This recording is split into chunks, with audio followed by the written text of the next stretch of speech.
Good afternoon.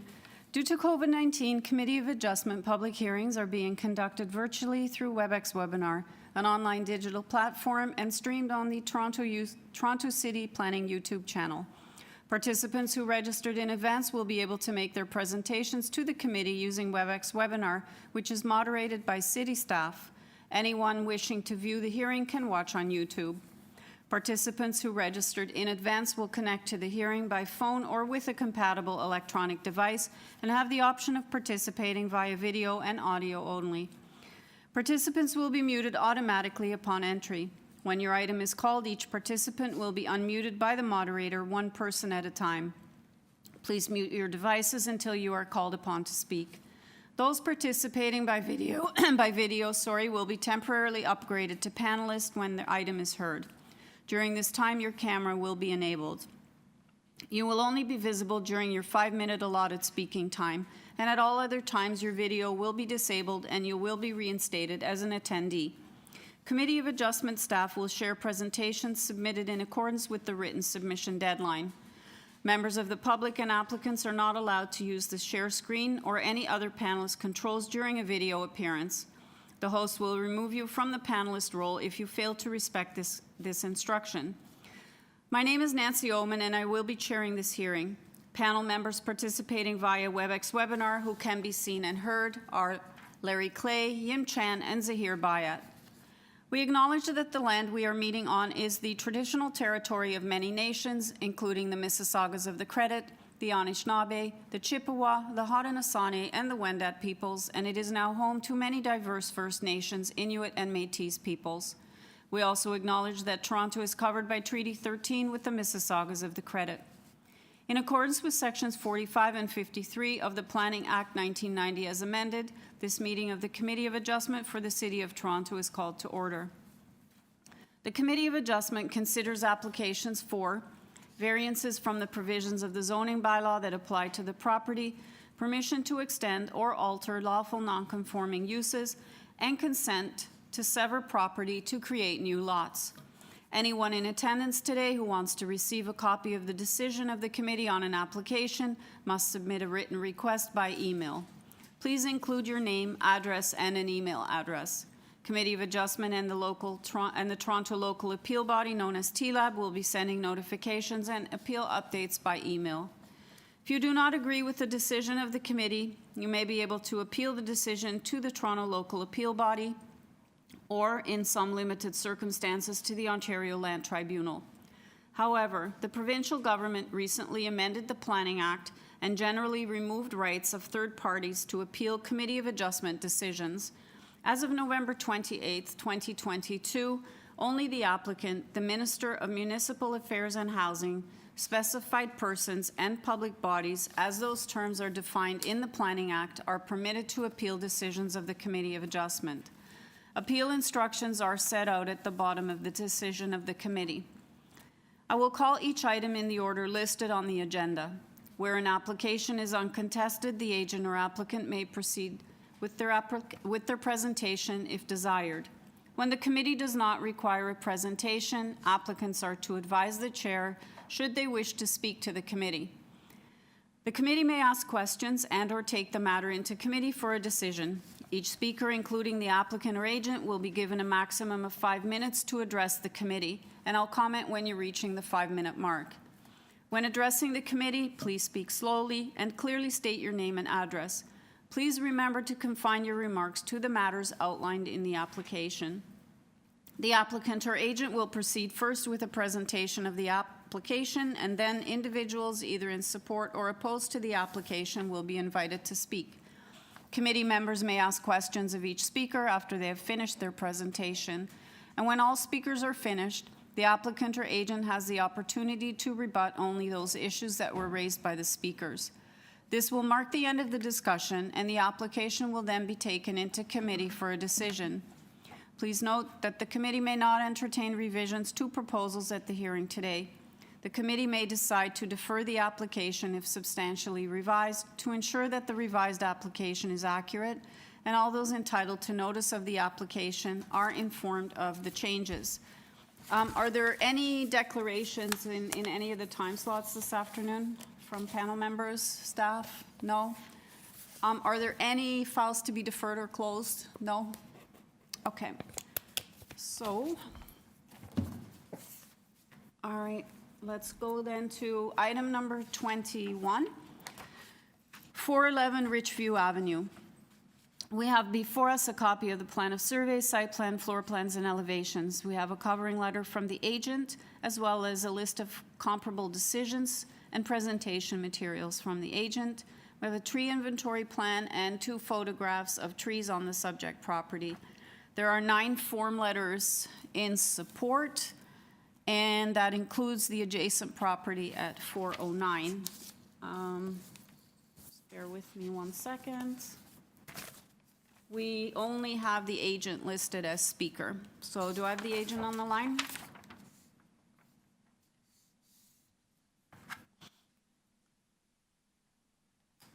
Tom? Yes, can you hear me? I can. If you can just state your name Oh, for the good, record. yes. Yes, my name is Tom Sprague, Sprague and Company Architects, and our address is 156 Duncan Mill Road here in Toronto. I'll just give a brief background, if I could, about this particular application. The owners have lived in their home for many, many years, and they now want to make a new home to accommodate the needs and requirements of their family. They've had incredible communication with all the neighborhood. You mentioned there were 9 letters of support. I should also bring to your attention 415 Richview is also the adjacent neighbor to the north. So we have both the neighbors to the south, which you mentioned, 409 and 415. Both of those neighbors are supportive of what's being proposed. Just with respect to the variances that you do see before you, I just wanted to make a couple of comments. One was on the floor space index, which is number 2, variance number 2.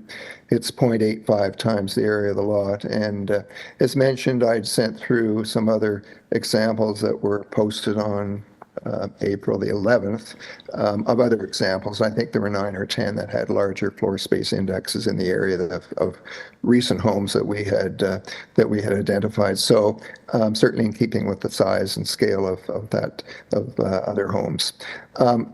Secondly, I just want to talk about the building length, and if you wouldn't mind quickly, staff, pulling up the supporting material that was posted on April 18th. It's a site plan. And it was supporting material.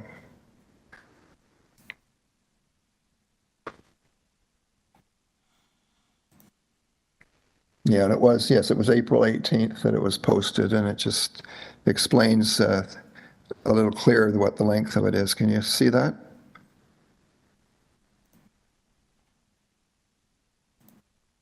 Sorry, can you hear me all right? Apologies. Yeah, just give me 1 second. I'm still looking for the file. Oh, sorry, yeah. Yeah.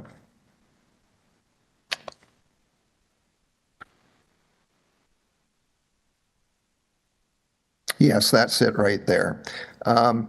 Very briefly, that sort of highlights the length of the main house is under 17 meters under the bylaw, but we're proposing to do a small projecting bay at the front, which sticks out 0.76 meters, and a small projection at the back that went 0.586 meters. And when you add that together, that's where the 18.31 meters come because of these 2 little bumps. But the main component of the house is 17 meters. Also on this drawing, with respect to the side yard setbacks, what we're proposing to do is to build the house basically on the footprint of the side yards that are there now. On the south side, the setback of the existing house is 0.78 meters. We're proposing to put the new wall back in the same location. On the north wall, it's actually 0.7 meters, the existing house, but we're making it 0.9 meters. So that's kind of gives an idea that the footprint and the scale and the size from the street will be very comparable to what presently exists. Lastly, I'll just make one last comment about another of the variances, and that's number 6, and that's the front yard setback. And again, that's driven by the little bump at the front, the bay window that projects out in front of the wall. So it's not as if the whole wall, it's a very small component of the front wall that does project out. So just in summary, I do feel that that these variants are minor. I think it's very reasonable and certainly in keeping with the scale and size of other homes in the area. And I think importantly as well, in this case, certainly all the neighbors are very supportive of what's being proposed. Okay, thank you. Panel members, any questions for the agent? Mr. Clay.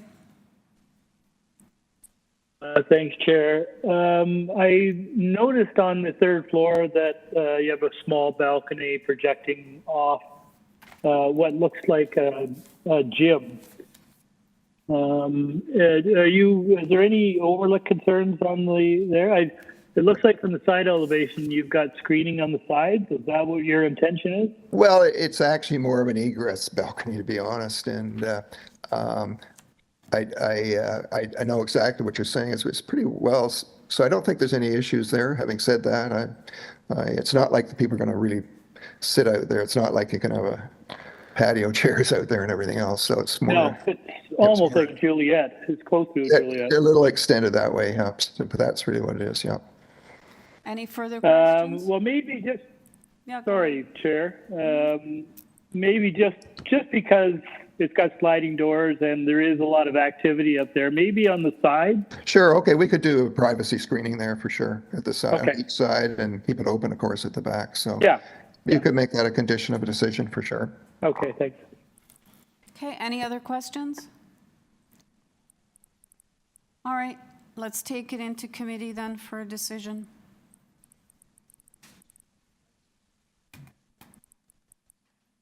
Mr. Bayat.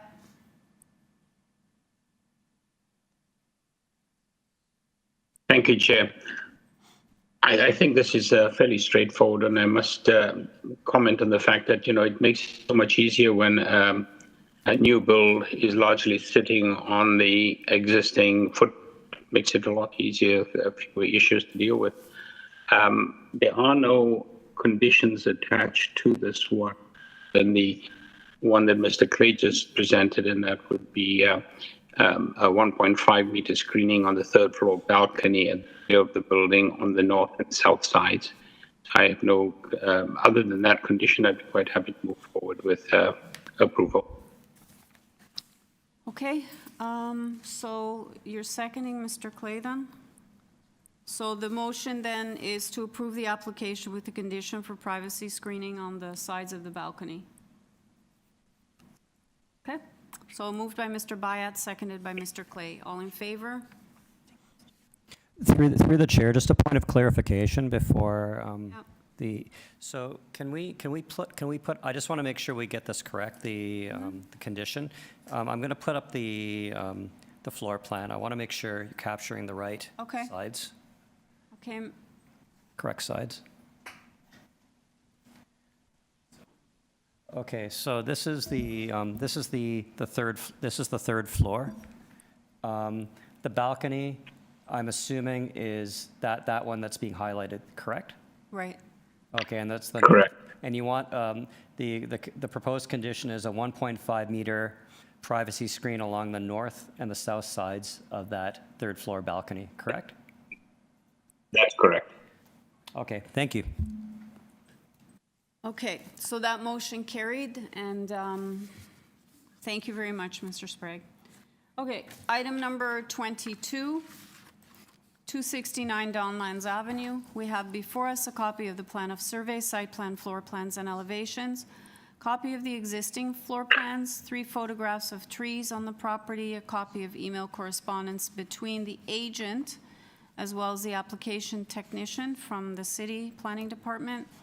We have several orders to comply, stop work order, email correspondence from the inspector, building inspections division from the city, and we have correspondence from the planning department, and correspondence in support from 975 Danforth Avenue. Okay, only show the agent listed as a speaker. Do we have the agent on the line? Mason? Yes, I'm here, Mason Johnston. Yep, this is Mason Johnston Shrewd. Okay. And I'm actually the owner of the property and constructor. Okay, I just have, if you can just speak to why, when you were asked to stop working, did you continue to work anyway? Well, I spoke with Mike Meller, the inspector, and from the beginning, I've been open with him about the situation there. And the reason we had to go to zoning here was actually like it wasn't for anything major. It was more of a discrepancy because of the zoning is RS, and because the house was already a multiplex. We couldn't just add a unit, whereas if it had been a detached home, from my understanding, we wouldn't even have had to go to that. And to speak on the stop work order, I did comply with Mike, and I did communicate with him, but for financial reasons, I had to move forward, and I have engineering inspections by the proper engineers, mechanical, plumbing, structural, and they're all well detailed, and he's been sent those documents. So we are building according to code and doing the best we can and trying to work with the city at the same time. Okay, so you're basically saying all the things that the inspector couldn't see because the work was continued and they were covered, the documents you're sending him are from professionals that are saying all the stuff's okay? Is that what you're telling us? Yes, yeah. Okay. And again, like I did speak with him, and him and I had an understanding, so he was aware of what was going on. And I spoke to him actually at the very beginning of the project as well, just to make sure that, him and I had a level of respect, so that he understood that I wasn't, trying to go above his head or anything. So there was a level of communication between us, but obviously the city has a job to do and paperwork that has to be submitted when we can't work within those parameters. Okay, panel members, do you have any questions? Mr. Clay? Did you read the building inspector's Email? email that's on file? I'm not sure which one you're referring to. We had a number of emails It's on the screen. go back and forth. I don't know if you have a screen in front of you, but it's on the screen right now. Yeah. Well, this was the order that was just placed, and him and I spoke after, and I've been waiting for the committee now for that order. I guess we draw it to your attention because it is very rare for us to see this kind of a memo from a building inspector be part of an application package. And Yeah, he was obviously quite ticked off, I guess, is what it comes down to. Yeah, well, that's a little bit of that's not the case actually. Him and I spoke, and him and I are on very good on good grounds here. He said that basically he's just doing his job, but he understands from our position why we have to move forward in the way we're doing. I mean, just from your perspective, like I own these properties and I have to finance them, and we're trying to provide multiplex housing in Toronto, but at the same time, with the length of time and costs of holding these properties, we have to sometimes move quicker than we can. And as mentioned, as you can see in the file, the actual committee of adjustments is kind of it's very minor because the house was already a fourplex to begin with, and we're trying to legalize it. And I did get a permit originally that I believe you can see, because we wanted to be able to start moving some of the plumbing and whatnot, but with the delay in time, I did my best to hold out, but I'm holding like very expensive mortgages to get this project completed. So. Can I just? But him and I are on very good terms. Like he's not actually angry with me. These are just comments that he said he had to make. Can I just ask staff, in this letter, if you look at the last paragraph, what's the extra fee that the building inspector is referring to with respect to Committee of Adjustment? Through the chair, under our fee schedule, if the application is triggered by an after the fact construction that's triggered by a order to comply, then the fee is doubled for the minor variance So that's application. already in place? Or do we have to move a motion for this? in place? Yes, you don't need to make a motion for it. We will take care of that. Okay, thanks for clarifying that. Any other questions, panel members? Ms. Chan? Yes. I just want to know, as of today, is the work still continuous or you have stopped and wait for the approval and also the submit of the building permit? We've stopped to a certain point as of the other day, but yeah, because we're waiting for the committee to give us our answer here.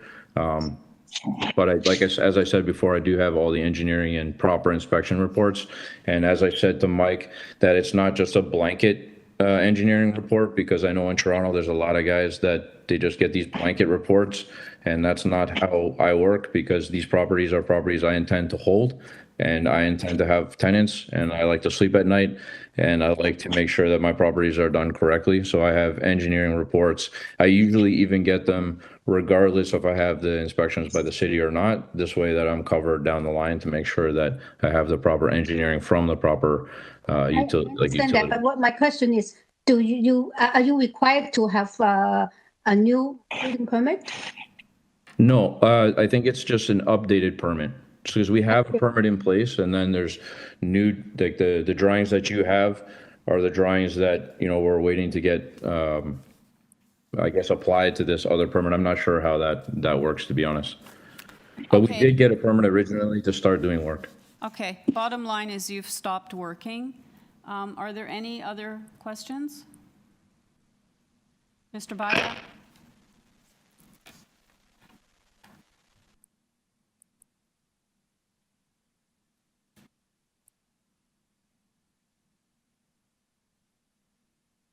You can't hear. Yeah, Madam Chair, sorry to, it's not a question so much as I think as this sort of response. And I appreciate from the agent and owner that he's got carrying costs involved with the properties. However, my concern would always be that, anybody purchasing properties with the intent of upgrading them and so on, you factor into all of this the carrying costs, possibilities of delays, etc. I just find the fact that you've had two orders to comply a little disturbing. It doesn't mean that we won't, that I would necessarily, not approve your application, but I think the approach. If I can clarify, the first order of to comply was placed on behest. Like Mike even apologized to me because I guess in the neighborhood there's a lot of people doing things not the right way. So he explained to me that he does that just so he can get in communication with the person, and that's why he took that order off right away. It wasn't because it wasn't because at that time I did have a permit to start working there. Okay. Are there any questions related to the variances, panel members? No? Okay, I think that we've conveyed that none of us like to see these kinds of applications, especially, and I, to Mr. Clay's point, I've never seen an email from a building inspector on any file in all the years I've been doing this, but are there any questions specific to the variances? If not, let's take it into committee for a decision. Ms. Chan.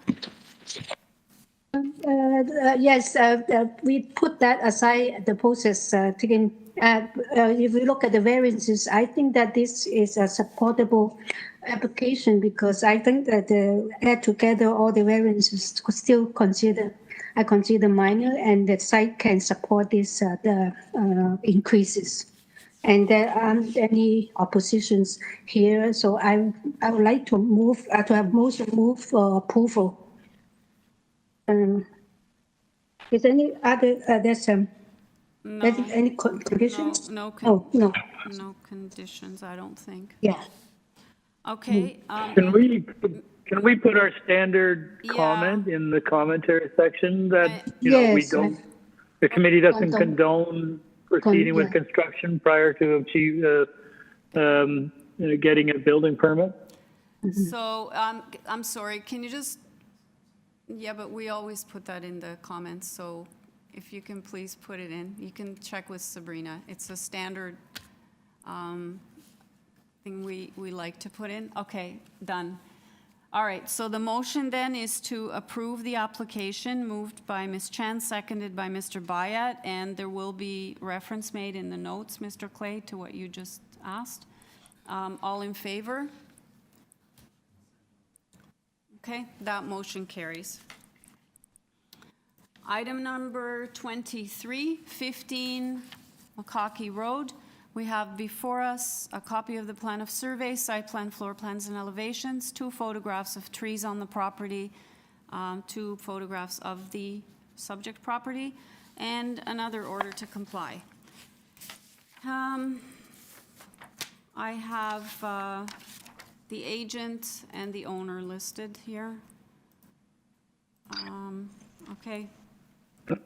Do I have the agent on the line? Afternoon, committee, Madam Chair. Hi, Mr. Benkowski. Are you speaking on behalf of the owner? I am. Okay. Let me see if there are any questions for you. Panel members, any questions?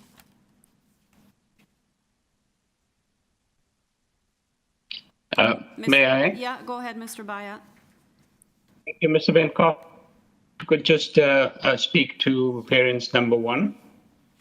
Yes, that's largely born out of the fact that this has a detached garage in the rear yard, which really occupies the bulk of that rear portion of the yard.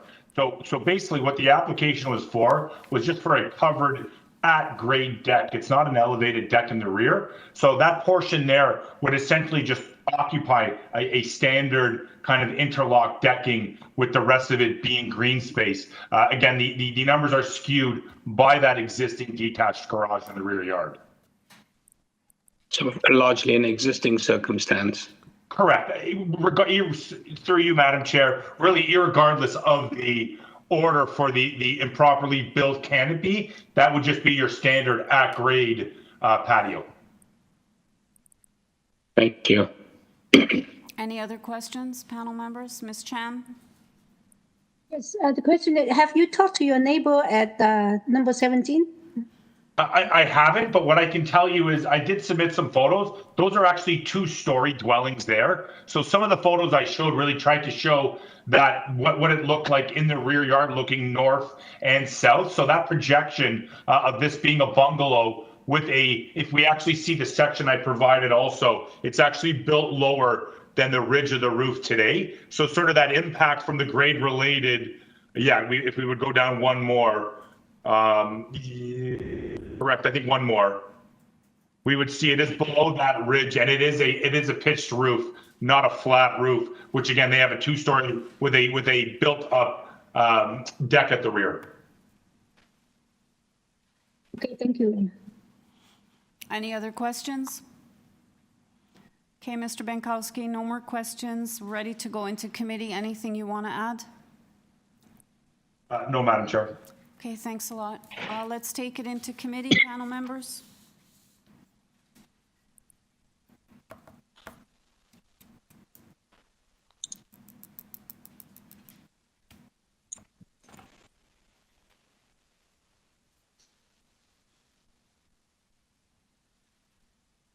Mr. Clay? Sure, Chair. I'll take this one. Again, I'm sure Mr. Benkowski is well aware that the committee has views on undertaking work prior to receiving the appropriate permits, and we'll put that comment in as well. But having said that, this is mostly existing conditions, and I don't see it as having any real negative impact on the surrounding community or the next door neighbor. So I'm happy to move approval of this one. There are no conditions. Okay, Mr. Bayat seconds, so motion to approve by Mr. Clay, seconded by Mr. Bayat. All in favor? Okay, and that note will be put on the file. The next item is item number 24, 58 Elm Avenue, unit number 1. We have before us a copy of the plan of survey, site plan, floor plans, and elevations, a revised site plan, email correspondence from the applicant, correspondence from the treasurer of the Metropolitan Toronto Condominium Corporation, and I believe they're in support. Email correspondence from transportation, they didn't have any concerns. Forestry in the supplemental agenda is asking for condition number 2. And Heritage has their standard clause they're asking for in their report. I don't have any opposition speakers. Do I have the agent on the line?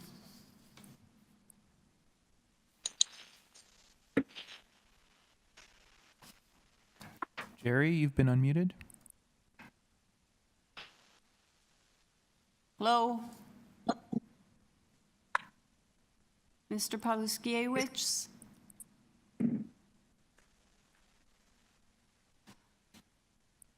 Jerry, are you there?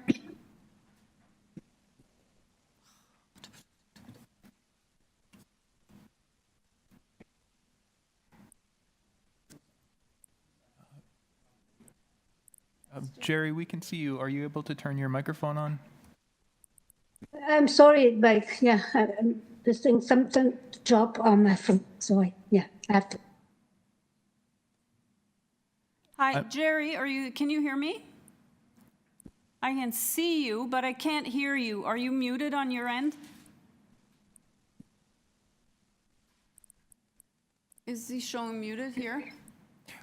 Jerry, I'm going to try to call you to connect to the meeting.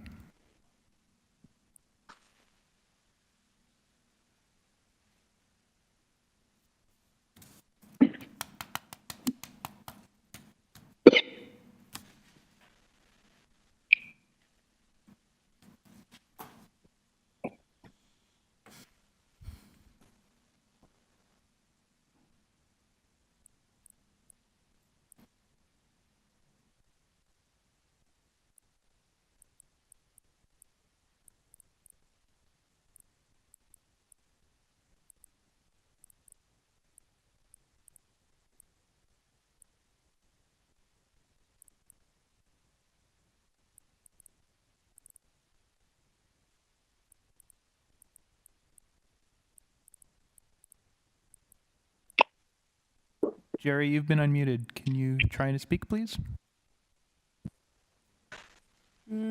Still can't hear you, Jerry. Okay, but he's speaking. He's.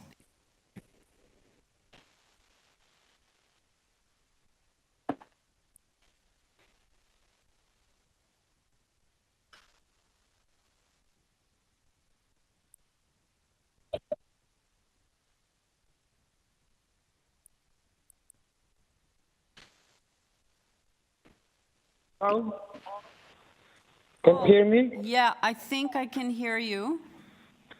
Can you say something? Okay. Can you say something else? Sounds Yes, my name is Jerry perfect. And your last name? I don't know if I pronounced it right. Paluskiewicz. All right. I don't think we need a presentation, so I'm going to ask the members if they have any questions for you. Panel members, any questions on this one? No? Okay, Jerry, we don't have any questions. We're ready to make a decision on this. Is there anything you would like to add that's not in the materials that we have before us? Are you aware of? No. Okay, so you're aware of the forestry and the heritage conditions? Yes, I am. Okay, great. Okay, thank you. Panel members, let's take it into committee for a decision. Mr. Bayat, sorry. Thank you, Chair. I'll start off on this one. I don't see this as an excessive request. Most of the variances are quite minor. Given the nature of the building itself as well, I think it's quite appropriate. There are only two conditions attached to this, and that's transportation and heritage. Barring those two, I'd like to move forward with approval. It's actually forestry and heritage. Transportation was okay. Oh, is it forestry? Yeah, it's forestry number 2. Forestry, I thought I saw heritage as well. Transportation had no concerns, and the forestry condition came in the supplemental agenda. Now, I do see one, unless I'm mistaken, but I do see one in the agenda as heritage staff report. Yeah, heritage and forestry.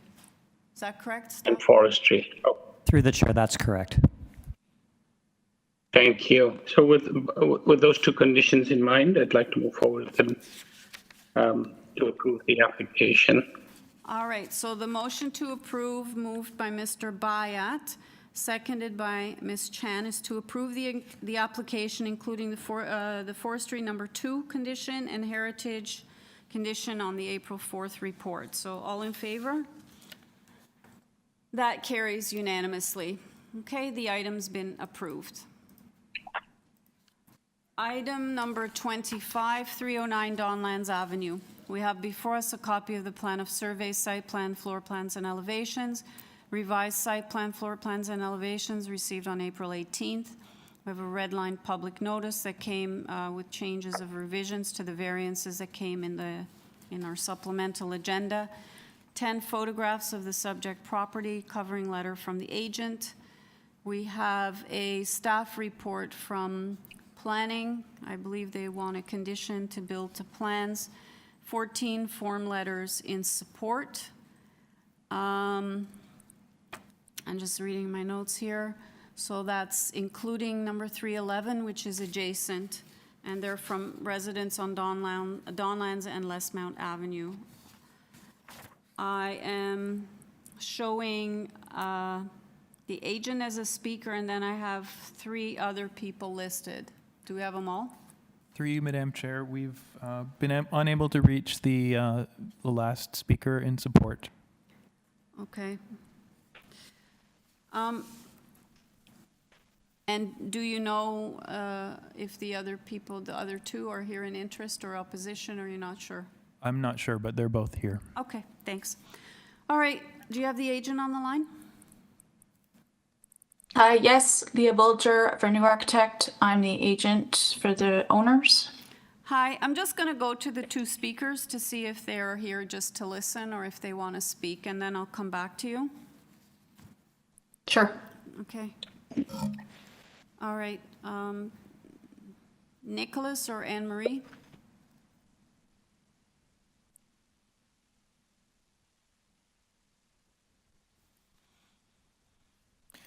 Nicholas and Anne Marie, you've been unmuted.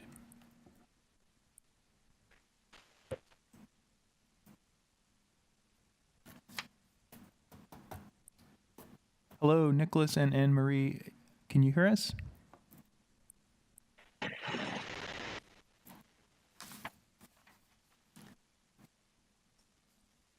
Okay, can you go to the next one, please? And then just try to get... Hey, can you hear me? Hi, is this Anne Marie or is this Marina or who? This is Nicholas. I'm sorry, I can't hear you. Sorry, you're speaking with Nicholas. Hi, Nicholas. Are you just looking to listen in, or did you want to speak? No, I'd like to speak as well here. I'll hear the submissions from the agent, and I'm happy to go last. Yeah, okay. So you're in opposition then to this application? I'm not in opposition to the spirit of to the proposal. There's just some concerns that we would like to have addressed. Okay. All right. So you know what? I'll go back to the agent then and ask him to do a presentation, and then maybe you guys can make sure we have the 2 speakers after. Okay. Are you there, Leah? Yes, ready to go. Yeah. If you Okay. start the clock now, and you have 5 minutes. Great, thank you. So the intent of this application is to build a laneway suite. This is for the father of my client, who is also the owner of the house. They both live in the current house. And the intent is to build something that can be barrier-free accessible for aging parent and be able to be on site with multi-generational. So the existing site has a garage on it, which it's very important to the owners that they keep the garage. It's not actually used for parking a car. It's a motorcycle that my client uses, and he, stores and maintains the motorcycle in the garage and stores some other equipment there as well. So it's important to them to keep the garage. The laneway suite, for the most part, respects the bylaw requirements, but as it's attached to the garage, that creates some variances that we wouldn't otherwise have. And I just want to say that if the garage was rebuilt 6 feet or 1.8 meters away from the laneway suite, that these variants wouldn't exist. So it would be possible, but it'd be a real waste to have to tear down and rebuild a garage. So the variances that are created by the garage being there are numbers 2 and 5 and 8, and that's for separation distance and height. Which, if you look at just the suite itself without the garage, those separation distances and heights are respected, as well as the length of the suite. It's the garage added onto that creates the length variance number 8. And then another variance was created because the existing house, it's a small wartime bungalow, and because the owner really needs to build the suite first. It's more of an order of operation thing, where the existing house, they do want to add a second story and build within the bylaw for the existing house, a larger house, but they really need to do the suite first so they create the barrier-free space for the aging father. And then the width of the suite is definitely a variance. It's greater than the maximum 8 meters, but if you look at the floor plate of the suite, the maximum permitted by the bylaw is 8 meters wide by 10 meters deep. It is substantially less than that. It's just that the width is, because of the size of this site, it's wider but not so deep. So the width and the length of the suite are well within what's intended by the bylaw. And then the last variance, which is actually number 1, is for the landscaping. This is, again, it's sort of the existing condition with the garage being there. There is a small porch coming off the existing house. So it was difficult to provide the 85% soft landscaping. And we've mitigated that by doing permeable pavers, as well as a green roof proposed on top of the garage. So I hope that addresses all of the concerns, and I'm happy to answer any questions. Thank you. I should have asked you this at the beginning. I know we got a red line notice in our supplemental agenda last night, but are you removing, you're removing variance 3 and 7, is that correct, from the notice? That's correct. Okay, so I need you. That's correct. After discussions with the planners, we respected the 45-degree angular plane, and there was a roof deck on top of the garage that we've removed. Okay, so you're formally asking, amending your application and deleting those 2 variances, 3 and 7? That's correct. Okay, thanks, and I'll come back to you after we hear from the opposition speakers or the people who have concerns. All right. Yes, thank you. Thanks. Is Nicholas there again?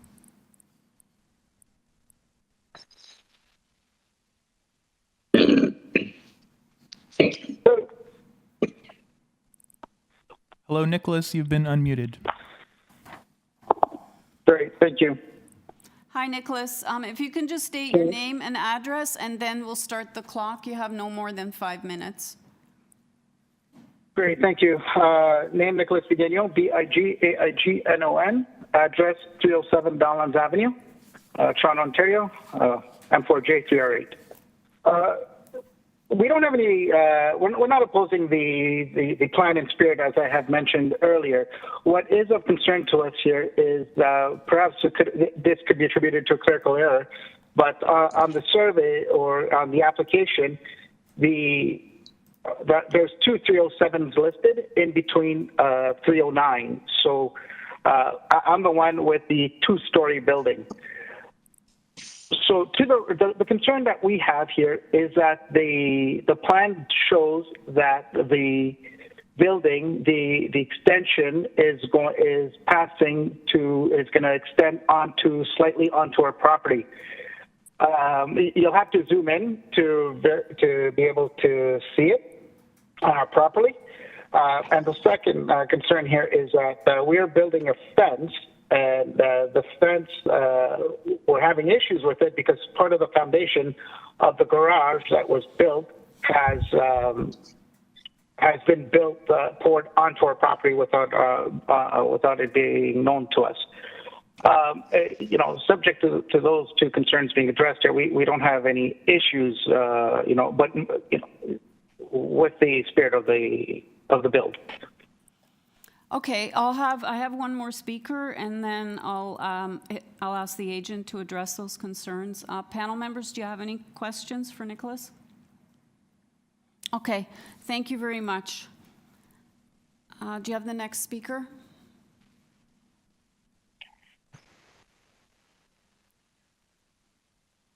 Marina and Remy, you've been unmuted.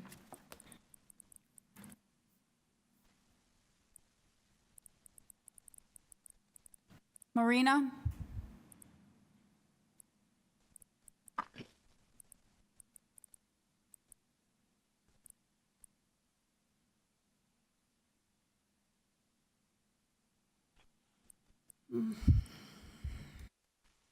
Hi, can you hear me? Yes, if you could state your name and Hello? Hi, can you hear me? I need you to state your name and address. I don't need the postal code, just the street address. And then you have 5 minutes. Sure. Okay? No, it's Nicholas Vigigno again here. I'm representing all of 307 Donlands, so including Remy and Marina Dine. Okay, no I problem. should have stated that at the beginning. I apologize. Yeah, no worries. Go ahead. No, that's it. I've already spoken.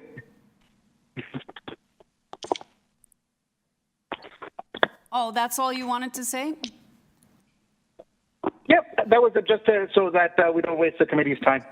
Well, but what are you representing them on? Like, are they opposed to this, or you're just, I'm confused. No.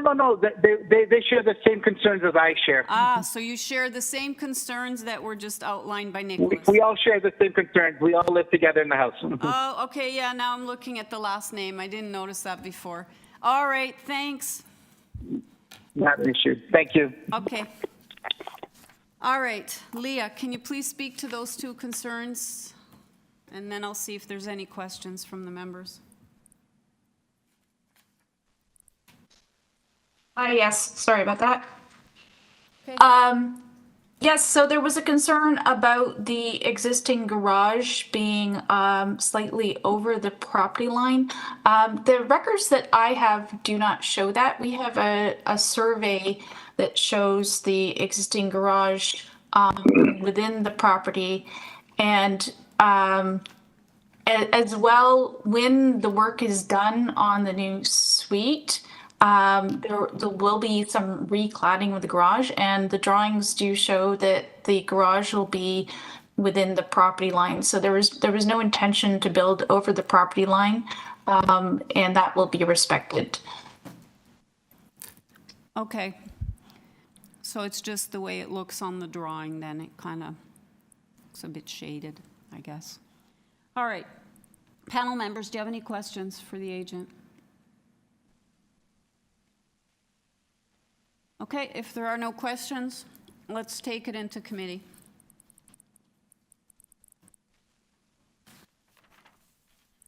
Mr. Clay. Thank you, Chair. I think this is a supportable application. This is one of those positive experiences where aging in place is going to be accommodated by an individual that needs an accessible or barrier-free facility. And it is a little wider than we would normally contemplate, but I understand part of that is because of wheelchair access and the elevator that's being proposed inside. So I think that it offsets a little bit of the concern about the width, and the length variance is really just because it's attached to the existing garage. All the other variances, in my view, are relatively minor. I guess the neighbors will have to resolve any issues of boundary line as they go forward. But I think this is a supportable application. If my colleagues don't disagree, I'm happy to move approval of the amended application. And I think planning would like this tied to plans. Yeah, that's correct. So motion to approve, moved by Mr. Clay, seconded by Ms. Chan, to approve the application as amended, right, Mr. Clay? Correct. Okay, with the deletions of variance 3 and 7 and the April 19th planning reports condition. Okay, all in favor? Okay, that carries. Okay, item number 26, do we have the agent for that file, or are we just? Through the chair, this, the agent is not present. You will note that from your agenda package, it's a file to be closed. Yeah. Okay. Just give me a second, I don't know what happened here. I lost my file. All right, panel members, so item 26, 58 Concord, they've withdrawn the application, so it's, I need a motion to close this file. Mr. Bayat? I need a seconder for that motion, so Ms. Chan, so motion to close the file, moved by Mr. Bayat, seconded by Ms. Chan, all in favor? That carries unanimously. Okay, item number 27, 16 Runnymede Road. We have before us a copy of the plan of survey, site plan, floor plans, and elevations. 7 photographs of trees, as well as comparable properties, another 7 photographs. Correspondence expressing concern, number 7 and 10, as well as somebody who didn't provide an address. Correspondence in opposition from a resident who did not provide an address. I do not show any opposition speakers. Okay, do I have the agent on the line? No. We don't have an agent, it's just ourselves. We are the owners. Ah, so you, okay. All right, well, I'm going to see if there are any questions for you from the members. We have 2 variances before us. Panel members, do you have any questions for the owners? Mr. Clay. Thanks, Chair. I guess one of the things that it just looks like from the photos that you submitted, that you have put hard landscaping in the front of your home in addition to the porch. Is that correct? Yes, and just so you know, in the past it was a hard stone as well. So we didn't really change the way how it's being planned, and even the flower bed, we kept the flower bed. And all these stones has. By the way, this property is 108 years old, and it was not very well maintained. And from the property itself, as well as the front, it's all been broken. So we got inspectors came multiple times, multiple inspector came, and we showed them the picture of what original looked like. And also the new way, of course, they can see it. They had no issue. We also have our new tenant, which write a support letter. I'm not sure if you've seen it or not. It was just uploaded today. The city staff asked me to make sure mention about that. And he's a lawyer. He also Googled it. And particularly, he's saying, look at the pre and post, and they all look exactly the same. Right. It does look like it, might be a parking pad as well, but I do notice there's no curb cut. So there's no parking, it's not being used for parking purposes? No. Okay. It was simply all too long, too many years, and not being well maintained. It's really, really damaged. It looks Right, and I presume the city removed that tree, did they? Yes, so the tree, I can tell you this. So 2 years ago, we asked the city to come to look into this tree because it's a massive tree, and they pruned it. And then during the work, and one guy did say this tree sooner or later the city need to remove it because inside the tree is already really. It's not healthy. It's not maintainable. So last year, when there's a major storm and all the wind, which you guys probably still remember, quite a lot happened. And in this neighborhood, we got a lot of trees, and some of the trees are falling and damage the properties and cars.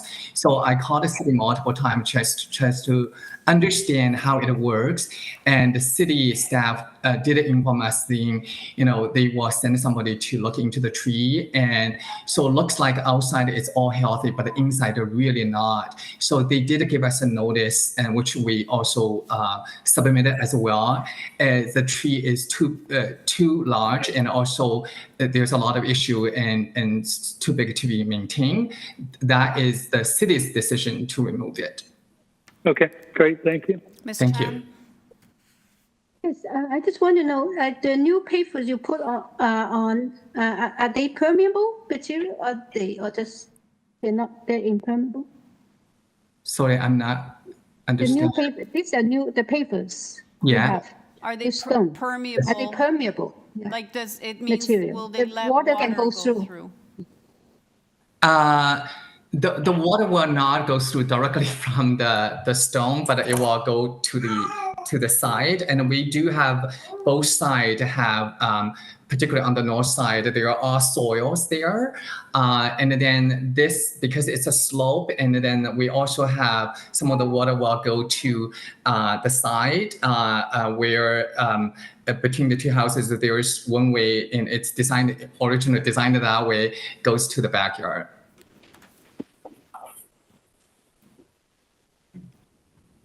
Is there any way that you can make any improvement to that front yard to get more soft landscaping in there?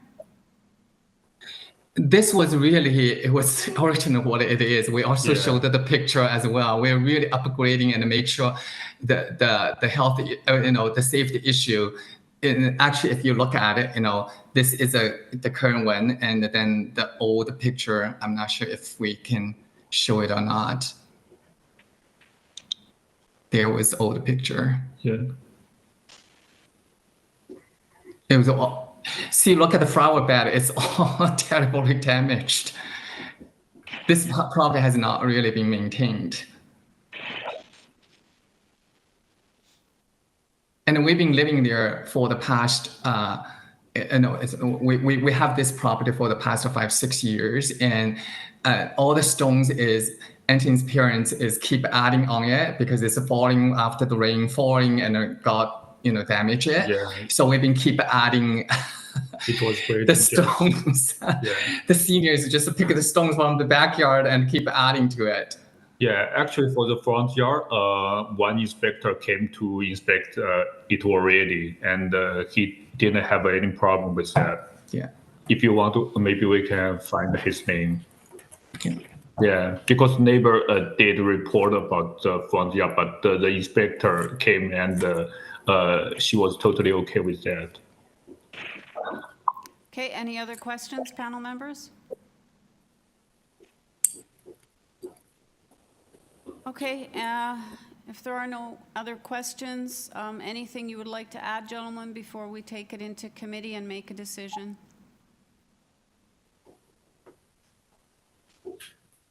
Eric, anything you want to add before we go into committee, or you have another question, Ms. Chan? No, I thought we are getting into committee, no. Well, I guess we are. Okay, we're in committee. Go ahead. Okay, I could just make a comment. Of course, I'm not happy to see that everything is paved with non-permeable material. I think that, they had a chance, but then maybe they did not know, they missed it. So that's that I'm not too happy with. But on the other hand, when I look at the the variances, I think they're quite reasonable, and I can still support the. I mean, it's just the missed opportunity, I think. I'm not. I'd like to hear the other members' comment on this, but yeah. Mr. Bayat. Yeah, I'd like to echo Ms. Chan's comment, and I think this is again after the fact to legalize the situation that's been created, and it's unfortunate that the applicants this hadn't come to us prior to being constructed, because I think we might have had suggestions about how to maximize soft landscaping in the front. But having said that, it's an improvement over presumably the existing circuit situation in the past. I just hope that at some point they're able to perhaps expand the soft landscaping if the opportunity presents. But having said that, I think it is supportable. Okay. If there are no other comments, I'll need a motion. Larry, not going to have comment? No, thanks. I'm fine with that. My only concern, quite frankly, was that it was being used as a parking pad, right? I mean, the fact usually when you see like rock hard landscaping, it's often because you want to park a car there. I do notice that there is a curb cut right next to the house right next door. So what I think I heard the applicant say was they're not using it as a parking pad, and then if that's the case, I'll take them at their word, but that was my biggest concern. Yeah, it's true. I also noticed that the design of that paved area is actually have no obstacle to go up from the sidewalk. It's actually sloping up. So to use it as sidewalk, I'm at parking space is possible. But one comment that to all applicants, to see that soft landscaping is a very important issue to us. It's not enough to say the existing is like this when they make improvement to their house, but then they just forget the soft landscaping. I just want to make that comment. Yeah. Okay. And then just add to that, I mean, part of that was done on municipal property too, right? So it's not just done on your private property. So when you're making improvements, you're actually improving the city's land as well. Yeah. Okay. Yim, did you want to make a motion then? So I'd like to make a motion for approval. Can I keep a condition that there's no parking at the front? Okay, so a condition that the front not be used as a parking pad, right? And Zahir, you're seconding that? Okay. Yes, I am. All in favor? Okay, that carries. Thank you. All right, the next item is item number 28, 10 Brookmount Road. We have before us a copy of the plan of survey, site plan, floor plans, and elevations. Revised site plan, floor plans, and elevations received on April 20th. Red line public notice showing revised list of variances. Those last two items came in the supplemental agenda, as well as a covering letter from the agent, and then correspondence from a different agent. Photograph of trees on the subject property. We have staff report from forestry. They're asking for condition number 1. Planning has a report asking for conditions which involve some revisions to the variances. We have interest expressed by 35 Lockwood and 23 Lockwood. Correspondence in opposition from number 6 Brookmount Road.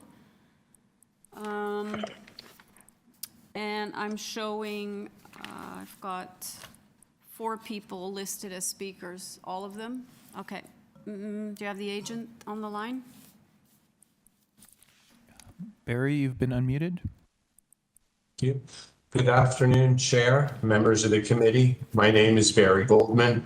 I'm the architect and the agent for this project. It seems like I should probably give a very quick presentation and then turn it over to the other speakers. So Yeah, before you do that, can you please, because the red line notice that we got. Oh, late, certainly. yeah, can you I'll just officially make the Absolutely. amendments? Great, thanks. I will run through the requested variances one by one. So requested variance number 1 initially showed 6.32 meters. We've improved it to 6.93 meters. Oh, okay.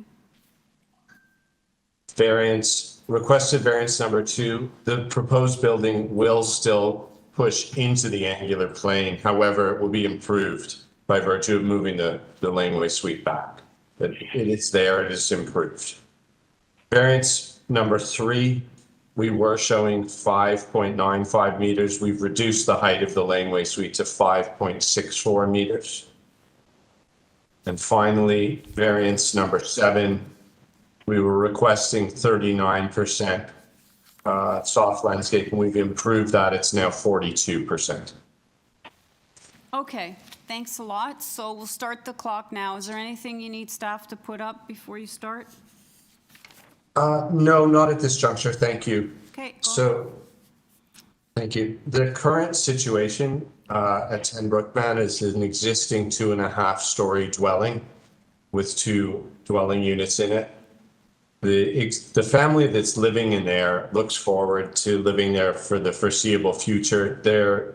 One of their children, it looks like they'll wind up living together for the foreseeable future. The intention of this project is to allow this family to live together on the site and include a rental unit in the basement to help them with their retirement income. That's essentially the intent of the project. We are topping up the 3rd floor. There is an existing 3rd floor on the house, and the new roof height will match the peak of the existing sloped roof. So we haven't significantly altered the massing of the existing house. We have proposed a laneway suite, and in consultation with the neighbors on either side and planning, I'm happy to now say the neighbors at 8 and 12 Brookmount Street are both in favor of the proposal, as well as planning staff. So we do have the cooperation of all of those neighbors. With regard to variances 1, 2, and 3, if we were to simply pull the rear wall of the house back by another 2 feet, those variances would disappear. In other words, I'd suggest we could build a laneway suite that would be as of right if it weren't for the fact that we needed the extra space in the house.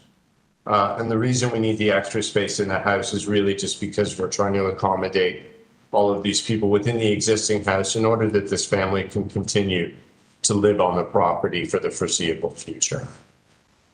I think that concludes my preamble. I will say that, again, the massing of the front of the house will be similar to the existing. We're really just taking a sloped roof and making it flat. And it's in keeping with the massing on the street at the front. And the laneway suites could easily have been rendered as of right if we were to simply pull the house back by another 2 feet.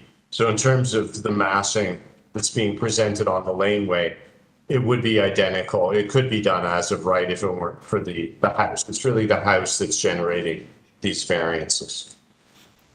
Okay, I'm going to go to the opposition, and then I'll have you back after there's 4 people listed here. Okay, do you have the first speaker?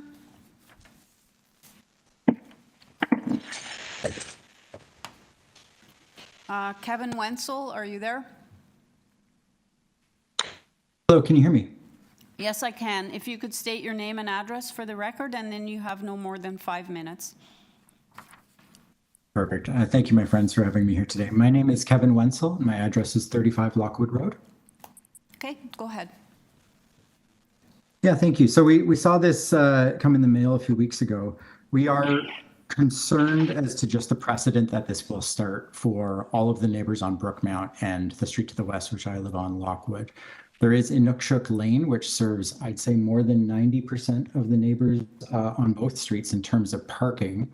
I think developers will be watching with interest the results of this request for variance. I will note that 21 Lockwood Road was sold just last week. Literally, the first words in the description of that property for sale was potential for laneway housing. So this has got, I'd say, developers' eyes, and I think those developers' eyes see money signs. The biggest concerns for us is the neighbors use this to park our cars as well. The last 3 houses that have been sold on these streets in the last few years have resulted in a lot of construction. It seems to be the thing of the day to buy a house and completely gut it and so live through a few years of renovations. This has blocked the laneway. The laneway, again, is used for everyone to park access to their own property. It is a narrow laneway. It is tough for 2 cars traveling opposite directions to fit side by each. There's usually someone has to pull over a little bit to let them by. So I'm concerned access to the property for myself as well as my neighbors accessing their property, construction vehicles and those kind of things blocking the laneway that requires 24/7 access. The other broader concern I have is with regards to snow removal. Again, if all the neighbors see this go through and follow suit and everyone thinks it's great to throw a second house up on their property, which, hey, in this day and age, people want their money. I don't know where we're going to put snow in the winter, so I would like to know what the city's plan is for snow removal. If this is the first of a series of everyone building right up to the edge of the laneway, there will be nowhere for people to put snow in the winter. The city will literally have to pick up the snow and physically take it out of the laneway in the winter. I suppose those are my 2 biggest concerns, is the 24/7 laneway access, and then what is the long-term plan for snow removal if all of the neighbors follow suit and build right up to the property line on this laneway? Okay, thank you. Panel members, any questions for the speaker? Okay, thank you very much. If I could have the next speaker, please.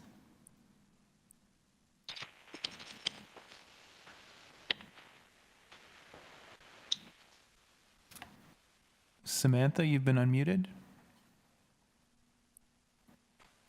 Samantha Mastai? Yes, that is me. I live at 23. Hello, I live at 23 Lockwood Road. I echo the concerns of the previous speaker. I have questions around both the construction of the additional house and how that will be managed with respect to traffic on the laneway. As Kevin mentioned, it's a very narrow laneway. We've had damage to our car on 4 occasions. We've had our tires have nails in them just because of the previous construction on the lane. So that's certainly an issue. But above and beyond that, I think the concerns are around the size and scale of the laneway house and how it relates to the primary dwelling. So the 1 to 3 were the variances that I was most concerned about and just wanted more information around. Just because knowing how much effort's been put into creating the laneway bylaws, I do believe in laneway housing, and I think that the owner should be able to build a laneway suite. It's just about doing so within the existing bylaws and needing a better understanding of why a 2-story dwelling is required when the existing 3-story dwelling will be also expanded and to be made quite large. Thank you for your time. Thank you. Any questions for the speaker, panel members? Okay, seeing none. Thanks again. If I could have the 3rd speaker.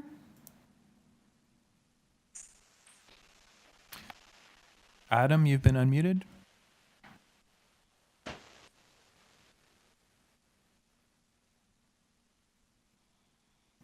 Adam Whitener, you there?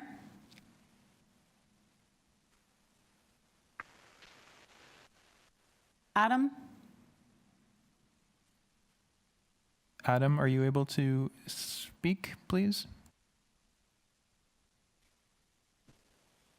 Adam, I'm going to try calling you on the phone to connect you to the meeting.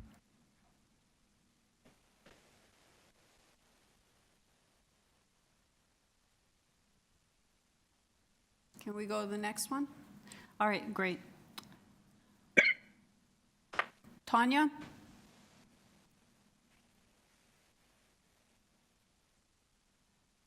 Tanya Gort, you there?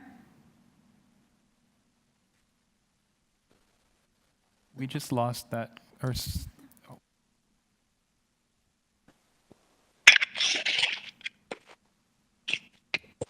Tanya, you've been unmuted. Hi, Tanya, are you there?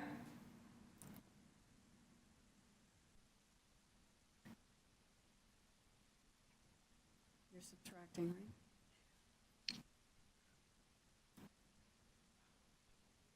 Yeah, at least.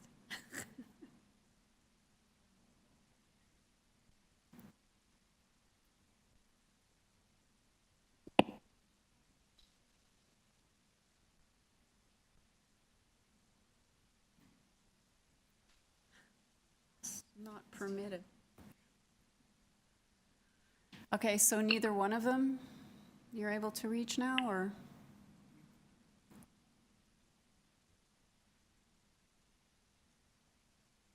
Adam, could you please try to speak on the phone? Yes, hello there. Hi, this is Adam. Hi, Adam. Can you just state your last name and address for the record, please? Yes, sorry. Hi there. This is Adam Whitener, 20 Brookmount Road. Okay. My apologies. I don't know what happened with my microphone and my computer. Yeah. I don't want to waste everyone's time. I don't really have anything to add except for what the previous two speakers have said. I share the exact concerns, and that's what I'm here today to hear more about. So I'll just leave it at that. Thank you so much for getting me on the line. Yeah, no, thanks very much for not repeating what was already said, so appreciate it. Any questions for the speaker, anybody? Panel members? No? Okay. Thanks a lot, Adam. Have you got Tanya?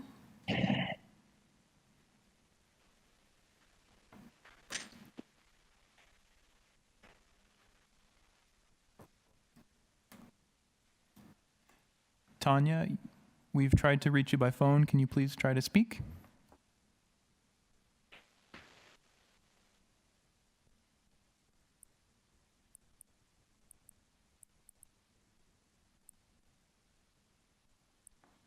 Hello? Hi, Tanya? Oh, hi. Can you, sorry, let me just turn my sound off on my computer because Yeah, this is please. echoey. Yeah, we have an echo here, so thanks. Yep. Okay, I think that should be good. So I just need your I need your address before you start, and then you have 5 minutes. Absolutely. My name's Tanya Gore, and I reside at 6 Brookmount Road.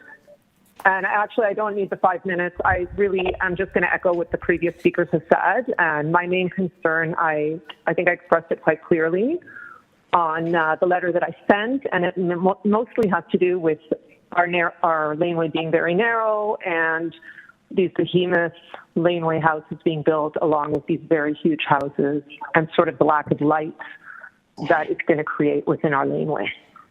Otherwise, I think everybody else expressed everything very clearly and concisely. Okay. I don't think there are any questions for you, so thank you very much. I'm glad we were able to get a hold of you. I'm going to go back to the agent, and hopefully he can speak to the issues that were raised. Mr. Goldman, you there?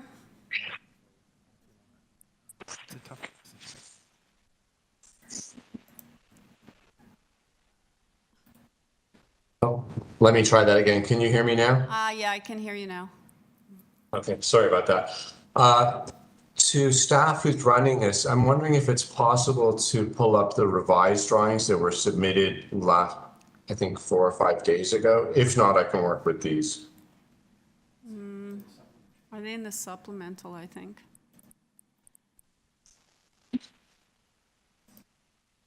Yeah, revised plans. Okay, if it's possible, great. If not, let me know and I'll just think, proceed. They'll be up in a second. Just give them a minute.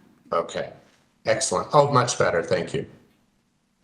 So I think with regard to the size of the laneway suite, I'm going to reiterate the laneway suite is set back according from the rear property line according to zoning.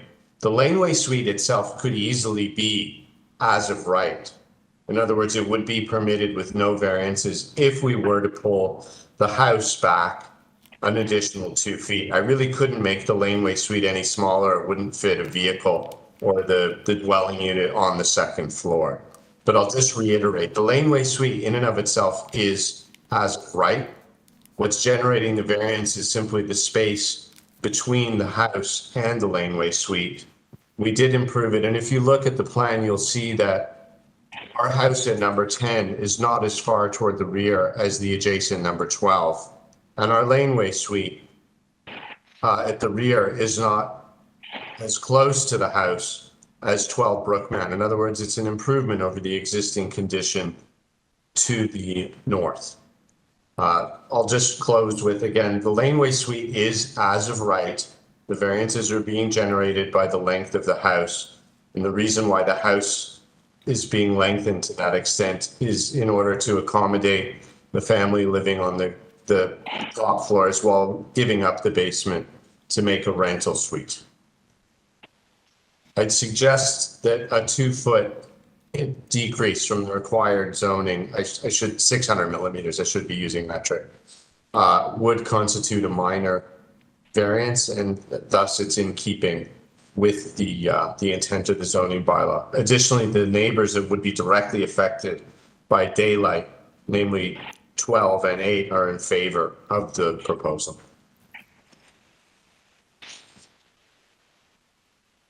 Okay. I know the other two things are not really committee issues, but are you going to, the owner's going to make an effort that during construction, the laneway is not blocked because it appears to be heavily used by neighbors? So I think that was one concern also that was raised. Yeah, it is.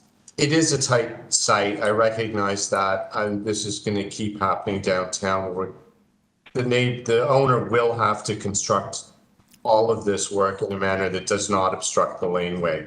As you say, it's not a requested variance. It's just a matter of being a good neighbor, but I'm certain that they'll do that.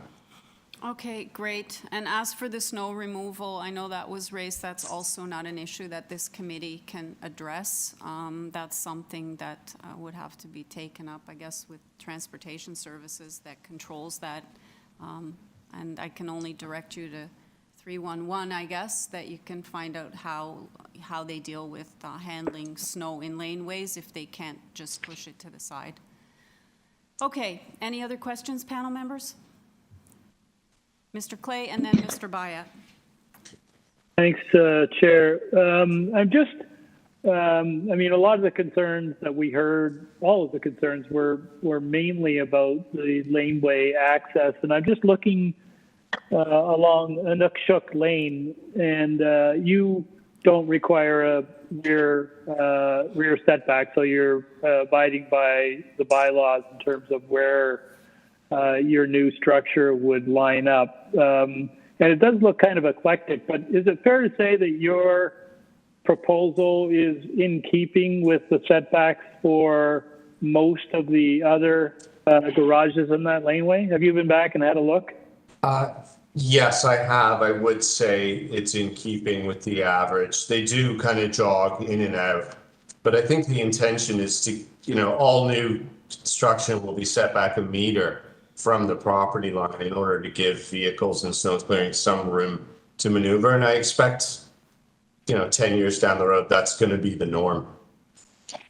Yeah, it does look like there's a number of structures that are almost right up against the line. There's a couple fences, so it's a bit of a jumble back there. But if you're proposing to set back the appropriate distance, that seems fine to me. Okay, Mr. Bayat, did you have a question? Yeah, just a couple of questions. And this is with regard to the soft landscaping variance that you have. Given what the circumstance that you have, you've got a walkway between the laneway suite and the set of stairs leading up to the house. And I'm going to assume, and you can correct me, if you've got pavers there of some sort, and there appears to be pavers in the front of the laneway suite as well, right along the face of the laneway suite. Would you be averse to the condition that these be produced out of permeable pavers? Yes, in fact, we've already shown them as permeable. Sorry, not on the site plan. If you go to 2.1, but it's to answer your question, all new pavers will be permeable. Sorry, we overshot there. We're heading for 2.1. It's. Yeah, I thought I saw it flip too. I think. Yeah, it was like I think you. It's the third, page 3 of the PDF. But the short answer to your question, yes, all new pavers will be permeable. And as you can see, we put as much soft landscaping as we possibly could. Thank you. Any other questions? Okay, if there's no more questions, panel members, let's take it into committee then. Ms. Chan.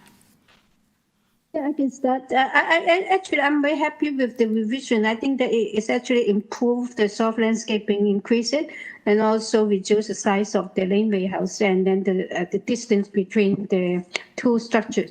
I am happy with the revision, and I think that it is a well-designed laneway house. I'm in support of this application. Was that a motion? So you I think that was a want me to motion. make I a heard- I motion? heard- I was I heard a waiting motion in for there. comments. And my comments is that, that they improve, is that they make a lot of improvement. And then I'd like to make a motion to approve the amended variances and with the forestry condition number 1. Is that forestry condition number 1? Yep. Yes, Yep. there is. Yes. Okay, so. And I do not know whether there's the rear deck, the second floor rear deck, whether we should have some privacy screen or not.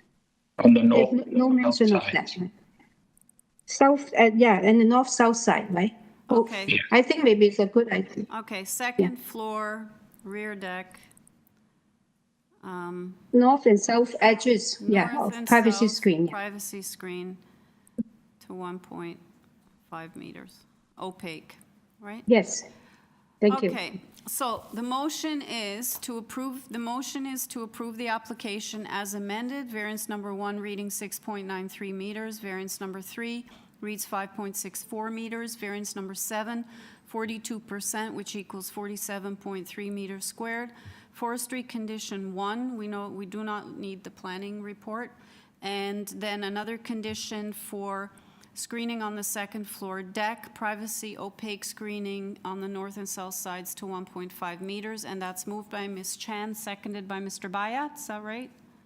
Okay, Yes. all in Yes, favor? ma'am. All in favor? Okay. Did you mention forestry condition 1? I did. Okay. I did. Okay, All in thank you. favor? Okay, that carries unanimously. Okay, item number 29, 95 Olive Avenue. We have before us a copy of the plan of survey, site plan, floor plans, and elevations, 4 photographs of trees on the property, previous decision affecting the property. In the supplemental, 3 form letters in support from 93, which is adjacent, as well as 91 and 837 Manning. Correspondence in opposition from number 97. I do show the speaker. Do we have the speaker? Okay. Yes, I'm on. Hi. Are you David? No, I'm Brian. You're Brian. Abbey. Yeah, sorry, no, I was asking about your opposition speaker here. Okay, so I do have one speaker in opposition. I recognize we have one variance. Would you prefer that I go and find what the objections are first and then come back to you? Yes, that would be a good idea. Okay, all right, so let's go to the speaker.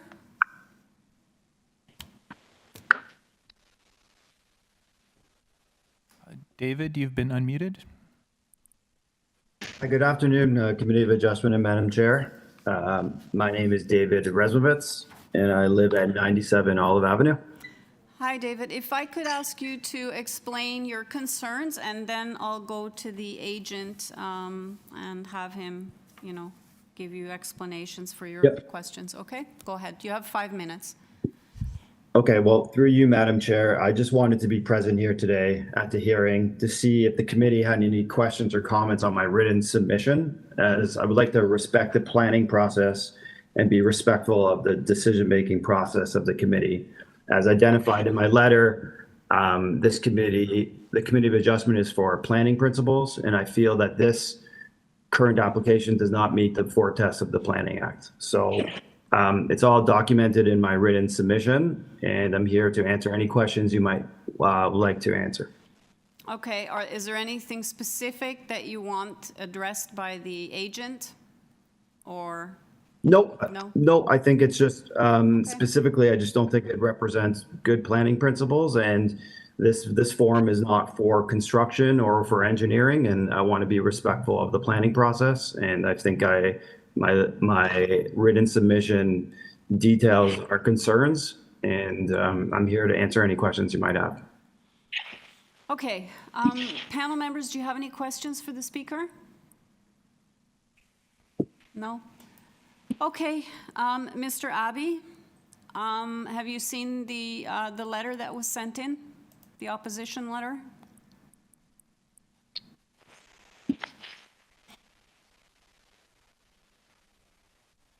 You there?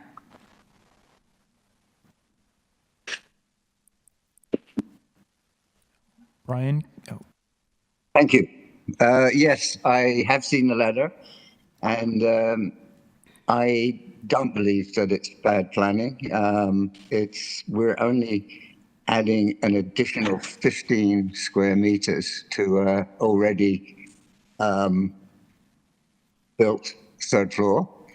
And the reason that we're applying for this additional space is because my client has a third child on the way, and my client's mother has Parkinson's and needs full-time care, and they're hoping to be able to move her into the family home, and I'd rather do that than move out and have to move out of the neighborhood.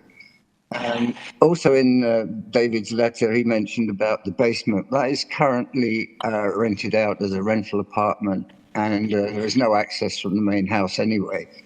So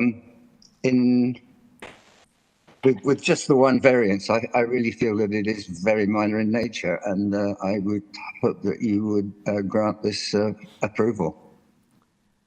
Mr. Clay has a question for you. Thanks, Chair.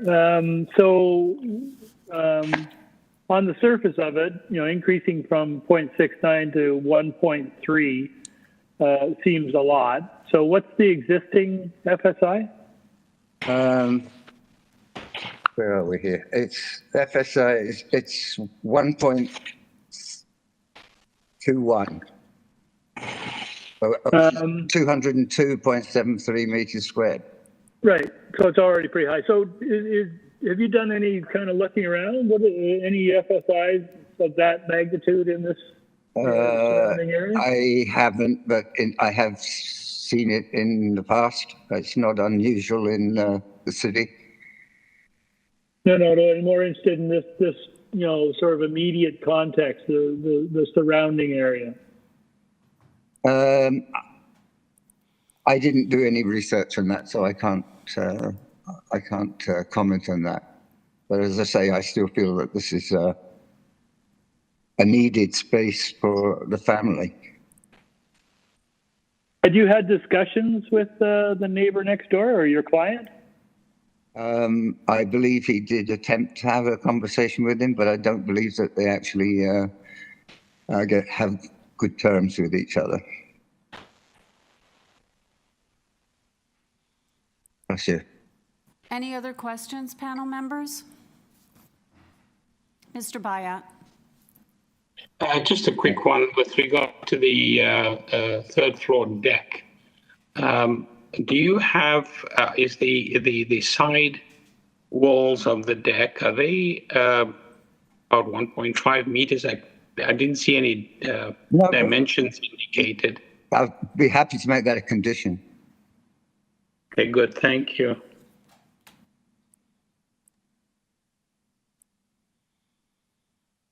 Any other questions, panel members? Ms. Chan? I have one quick one. Yeah. Yes, I have, I think I saw a photograph showing that number 97, which is your immediate neighbor, has some sort of two-story addition extension already. Is it true? It's on the west side of your property. Yeah.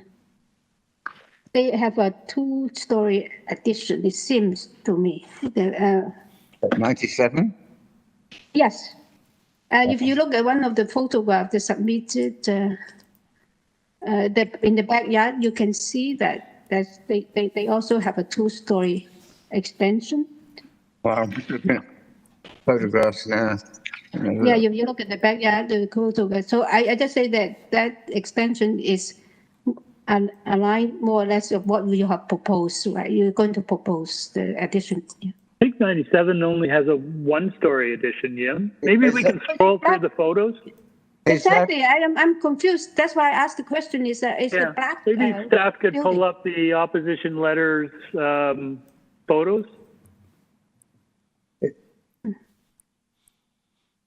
Down more. Yeah. I think that. Yes, there's a single-story ground floor addition that's got a beige-colored siding. Right.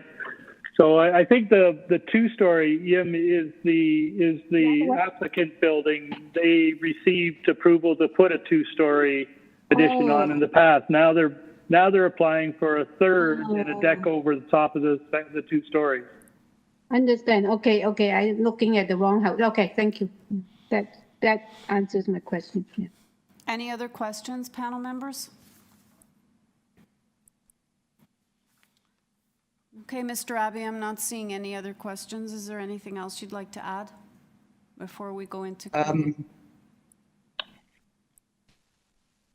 As I said, other than moving out of the city to afford a bigger place, my client would really like to stay in the house and look after his parent and new child coming shortly. So I hope committee will look favorably on this application. Okay, panel members, we're in committee. Mr. Bayat. Thank you, Chair. We basically have one variance in front of us, no more than that, and that's to do with the FSI. I was just looking at one of the drawings, and I think the existing FSI looks like it's 188 point something or the other square meters. So the ask much more than that.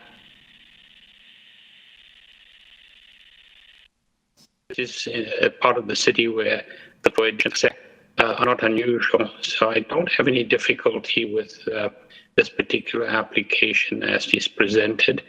There are no conditions attached to this one. And the only condition that I would attach, which the agent is quite happy to comply with, and that is that there be 1.5 meter screening on both sides of the deck on the third floor.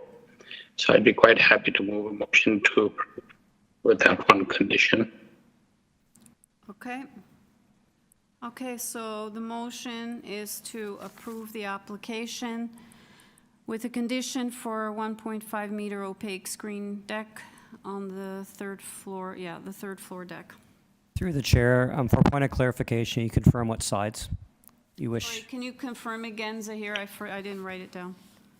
The sides. I believe it might be north and south sides. Sorry? You're also cutting out a lot. Sorry, it's not the north and south, it's the east and west. East and west side? Yeah, it's east and west, yeah. East and west side. East and west sides. Okay, all in favor of the motion moved by Mr. Bayat and seconded by Yim, seconded by Ms. Chan. All in favor? Okay, that carries unanimously. Item number 30, 119 Baldwin Street. We have before us a copy of the plan of survey, site plan, floor plans, and elevations, revised site plan, floor plans, and elevations received April 18th, 2 photographs of trees on the property.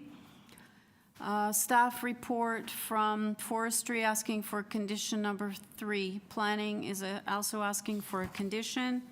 And we have opposition from 121 Baldwin.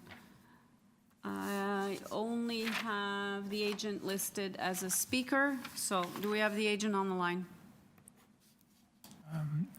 Through you, Madam Chair, we do. We're just trying to unmute them.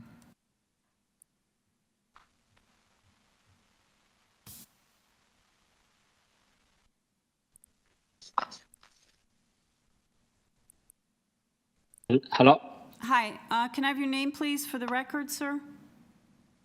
Yeah, my name is Hong Xingxin. I'm from Brampton. I'm on behalf of the owner of 119 Baldwin Street. Okay, sir, are you aware of the forestry and the planning conditions? Yes, actually, the planner called me. We discussed that. We are happy to do that. Great. Okay, I don't think we need a presentation. Panel members, any questions for the agent? Mr. Bayat? Yes, thank you, Chair. There's a balcony on the 3rd floor, and I don't believe there's any screening on the east and west sides for privacy. Would that be a problem?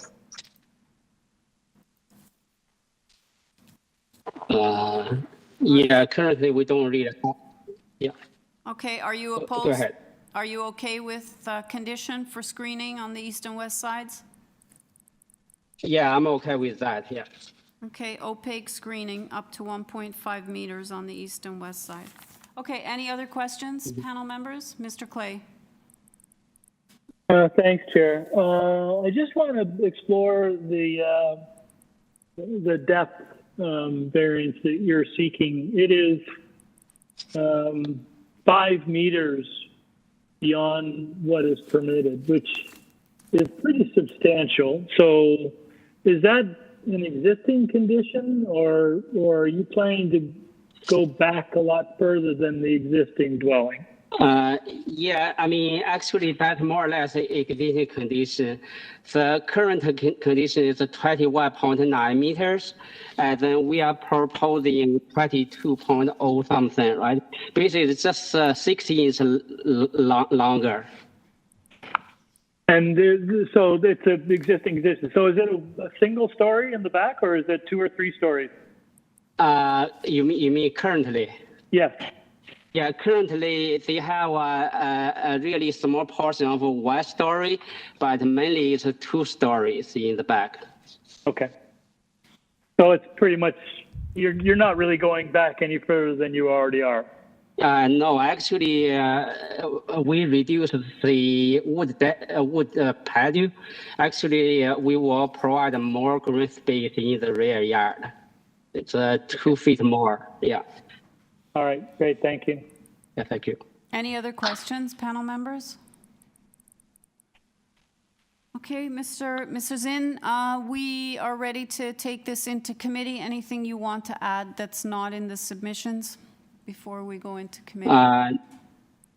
No, I don't. Thank you. Okay, all right, thank you, sir. Panel members, we're in committee. Mr. Clay. Thank you, Chair.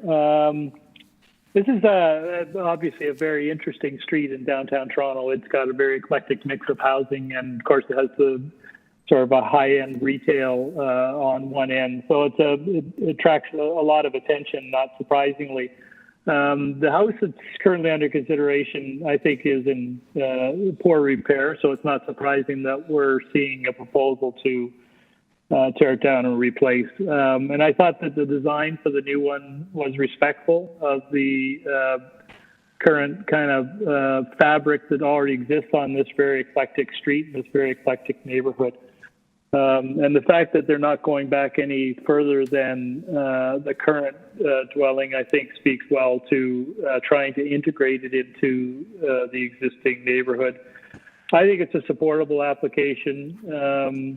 I was going to fuss about front landscaping, but it's one of those dwellings where the lot line is almost right along the front of the building, so it's not surprising that they don't have any front yard landscaping. I'd like to move approval of this application subject to forestry condition number 3, and I think planning would like the approval tied to plans.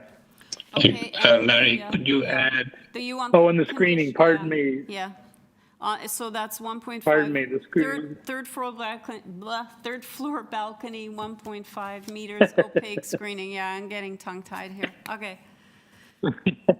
All right, so that motion is moved by Mr. Clay, seconded by Mr. Bayat. All in favor? That carries unanimously. Okay, item number 2031. Okay, hold on a second here. Okay. Item number 31, 66 Brule Gardens. We have before us a copy of the plan of survey, site plan, floor plans, and elevations, 2 photographs of the subject property, a decision, previously committee decision affecting the property, presentation materials from the agent in order to comply. We have forestry asking for condition number 3, ravine and natural forestry. They don't have any concerns, nor does TRCA. Correspondence expressing concern, and I believe number 68 would like to see privacy screening on the second floor balcony. And we have number 63 that also expressed concerns regarding building code and plan issues. Do I have the agent on the line? I'm not showing anybody wanting to speak on this one. Good afternoon, committee, Madam Chair. Hi, it's Mr. Benkowski, right? Correct. Okay, I don't think we need a full presentation. Did you see the concerns from number 68 and 63? Are you okay with screening on the second floor balcony? Yeah, I mean, Madam Chair, I am. What I would say is that balcony was in the previous permit. This is an issue of 50% of the main walls were taken down. Again, the balcony in question is located in the middle of the dwelling. If the committee sees fit, I'd be happy to have that. I'm not sure I see the need for it just due to the location of where it is and with it being permitted under the previous permit being in the middle of the dwelling. But again, Madam Chair, if that's a condition you see fit to impose, I wouldn't have an issue with it. In terms of kind of how we've arrived here, there has been no work done without a building permit. As one of the, I believe it was number 63 indicated, there is a full building permit issued. I have provided those plans to the committee, as well as kind of a brief explanation of what's occurred over the timeline and comparing the built form as it addresses Brule Gardens from the approved building permit to the ones that are before you today. That's essentially it. I'd be happy to answer any questions that you might have. Mr. Clay and then Ms. Chan. Hang on, Mr. Clay is first. Thanks, Jonathan. Sorry, Jonathan, could you, you sort of explained what you're up to, but there is an order to comply that had to do with demolition.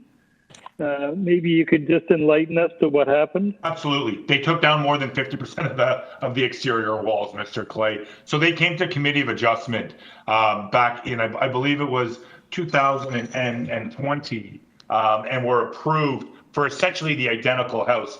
During construction, and I have not been involved in any of this, I was told that some of the walls were knocked down, and then they just proceeded to take down the exterior walls, but maintained the foundation. Upon inspection by the field inspector, it was noted that more than 50% of those exterior walls were removed. So rather than this being done as a renovation, which was the previous approval at Committee of Adjustment, it is now being considered a new house, which is the application that is before you today. And what I did provide also was I kind of marked up the public notice as to the 7 variances that are before you today and how that would relate to the approved Committee of Adjustment application before. So of those 7 variances, there's really only 2 that are generated by the new dwelling. One is, as I mentioned, the increase in that size of that rear balcony above the permitted 4 square meters that had the question about the privacy screen. And the second is just the reconfiguring of the interior garage at grade. The other variants would appear exactly as they would have through that previous Committee of Adjustment decision, Mr. Clay, notwithstanding that also was evaluated as a renovation, not as a new house. Okay, that's helpful. Thank you. Ms. Chan, did you have a question? Go ahead. Yes, no, it's just a comment that on your proposed second floor and the ground floor plans, you actually have proposed privacy screen on the north and south edges already. On the ground floor, you propose on the north side, but on the second floor, it says privacy screen on both sides of the balcony. So that's what I want to mention. You are entirely correct, Ms. Chen. I'm actually noticing that right now, which was not forming a part of my presentation, even though I reviewed these in great detail. So yes, that is proposed, as I can see on the screen right now. Yeah, okay.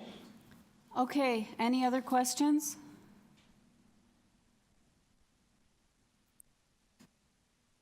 Okay, so anything else you want to add, Mr. Benkowski? I think that's it, Madam Chair. So instead of a condition for screening, we can just tie it to plans. Is that okay with you? Absolutely. Okay. All right, let's take it into committee, panel members. Ms. Chan. I can take this one. I think that this is a well designed in terms of massing and the length of the house that fit the site, and also it's not be too different from the two neighboring property.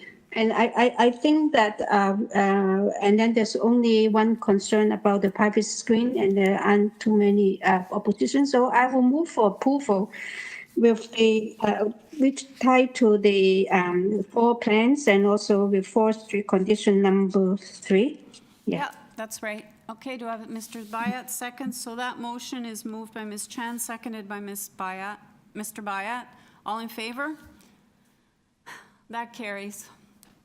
Okay, we're changing time slots, so I just need to change files here. Just give me a second.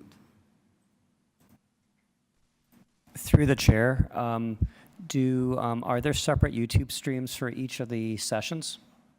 No, they're not? Okay, thank you. Okay. Okay, the next item is item number 32, 43 Burnfield Avenue. We have before us a copy of the plan of survey, site plan, floor plans, and elevations, presentation materials from the agent, tree protection plan prepared by A&A Architects. It says A and Architects. Email correspondence from Transportation Engineering. They didn't have any concerns. Correspondence in support from number 49, and correspondence in opposition from number 20. And then we received late last night 3 signature petition from, it looks like in opposition, from residents, doesn't give addresses, but on Burnfield Avenue. I don't show any opposition speakers. Do I have the agent on the line?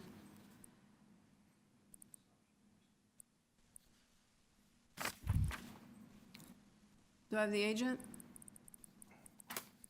Franco, you're unmuted. Yes, thank you, Madam Chair. Franco Romano, Action Planning 2095 Autumn Breeze and Port Credit. Hi, Franco. I don't think we need a presentation. Any questions, panel members?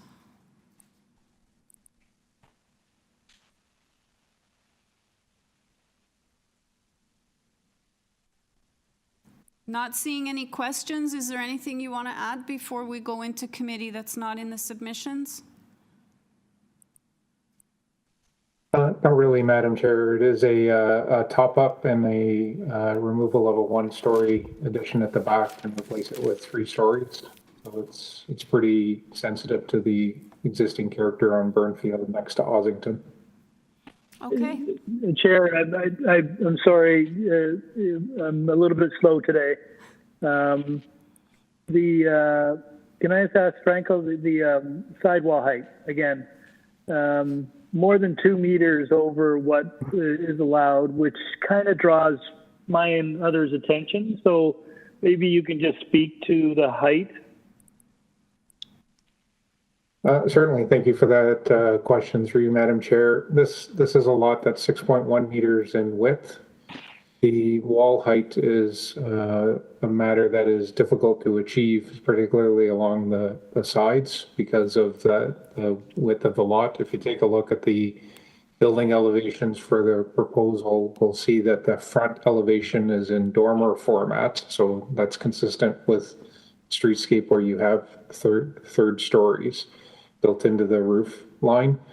And that is a wall height that is about 7.3 meters.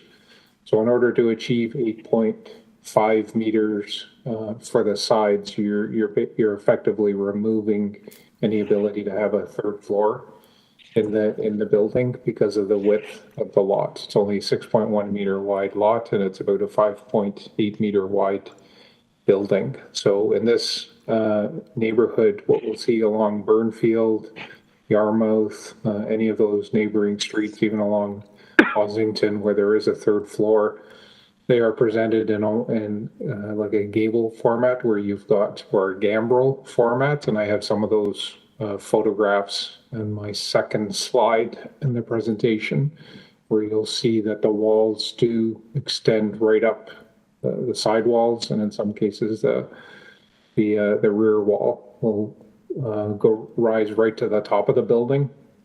And in this instance, what we see is the permitted building height is 11 meters, and the proposal is just under the 11 meters. So I think this is a sensitive design that fits in, particularly where a third floor is introduced, because third floors have dormer format. And then as we move away from that sloped front, we have walls along the sides, and in some instances, even on the back, that rise up to the top of the third floor. And I think that what's being proposed here is actually comparable and somewhat lower than what you see even in framing when I took that photograph there in that lower right on Yarmouth. That's great. Yeah, that's helpful. And your third story it's just standard ceiling height? The third floor has, I believe, 9-foot clearance. Okay, thank you. You're welcome. Mr. Bayat? Thank you, Chair. Just a couple of quick questions. I found your I'm just looking at the west elevation, and I find the staircase leading up to from the first floor to second and third, really a nice touch and a nice design, almost Montreal-ish. But looking at the east elevation, we don't see the staircase, but we do see the balcony, what looks like the balcony.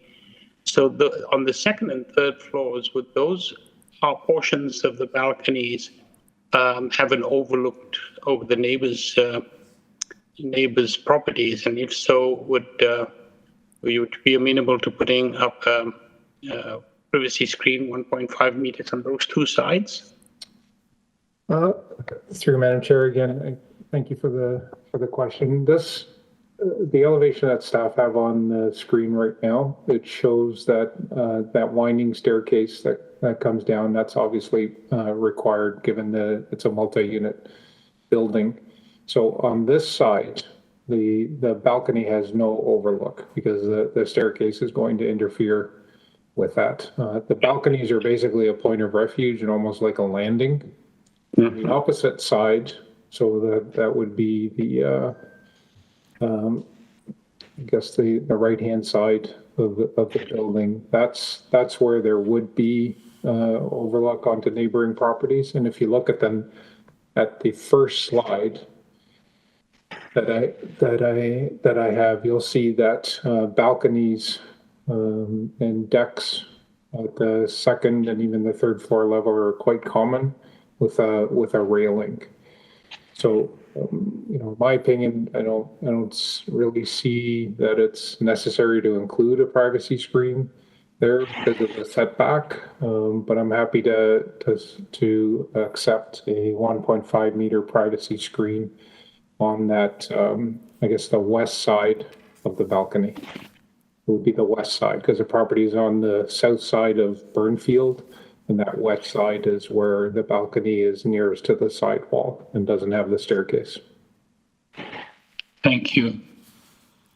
Okay, any other questions? Okay, let's take it into committee then.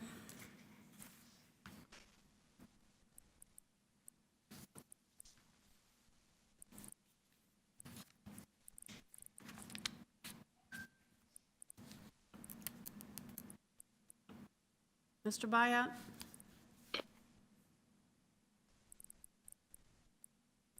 Thank you, Madam Chair. I'd like to move a motion to approve. I don't see anything in this particular application that's of concern to me, and there aren't any other condition. The only conditions that as I just mentioned to the agent, would be some privacy screening, 1.5 meter privacy screening on the second and third floor balconies on the west side only. Okay, so that motion with that condition is moved by Mr. Bayat, seconded by Ms. Chen. All in favor? Okay, that carries unanimously. Item number 33, 101 GALLEY Avenue. We have before us a copy of the plan of survey, site plan, floor plans, and elevations. 2 photographs of the property, a covering letter from the applicants, previous decision affecting the property, presentation materials from the agent, correspondence from the applicants, and correspondence expressing concern from 103, which is adjacent, and 120 GALLEY. I show 2. Do you have the 2 speakers? Yes, no? Through you, Madam Chair, we just lost one of the second speaker. So you have the I'm trying to call. You have the first one, right? Okay, do you have the agent? Hi, committee. Yes. Hi, you're back again. I'm back, Madam Chair. Okay. I have 2 speakers. We've lost one. We have to try to reach them. I'm showing the speaker that we do have as having an interest. Do you want me to ask what their concern is for first? Otherwise, I'll have you do a brief presentation. I think, Madam Chair, yes, I will do my presentation, I think, regardless, just because this is kind of our second time coming back here, but I'm happy to hear, and maybe I could focus my presentation a little better once I understand the interested parties' concerns. Okay, I have the one, so let me see what their concerns are then. Just give me a second. If you can give me Judy Robertson and Michael Cruz.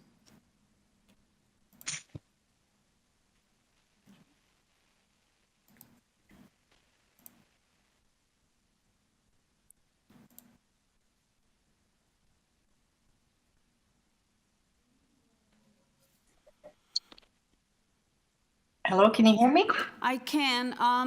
Did you want to speak? Because I'm showing that you don't necessarily want to speak, or do you just, are you listening? So if I could. I'm more yeah, sorry to interrupt. I'm more listening. I think Michael Cruz just wants to say a few words. We live in the same household.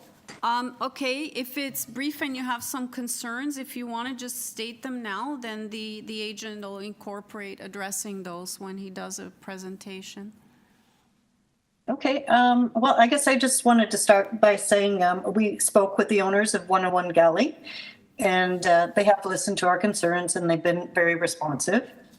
And we just had 2 small items we wanted to bring up, which was in our letter to the committee. And one was tree protection, and we spoke to the owners about that as well. And the other was just, we thought there was like a existing roof line height on the drawings. We just wanted to have that verified. And we spoke with them as well about that. Okay. And then did Michael want to add something else, or are those the 2 concerns? Yes. Can you hear me? Yeah, I can. Go ahead. And you're also at 103. Yes, I'm also at 103 GALLEY. Yes, it's Michael Cruz. So, yes, we, as Judy mentioned, we made our concerns known in our letter. The owners have been communicative and responsive, and we really thank them for that. They have assured us that the tree protection was going to be addressed, which we are thankful for.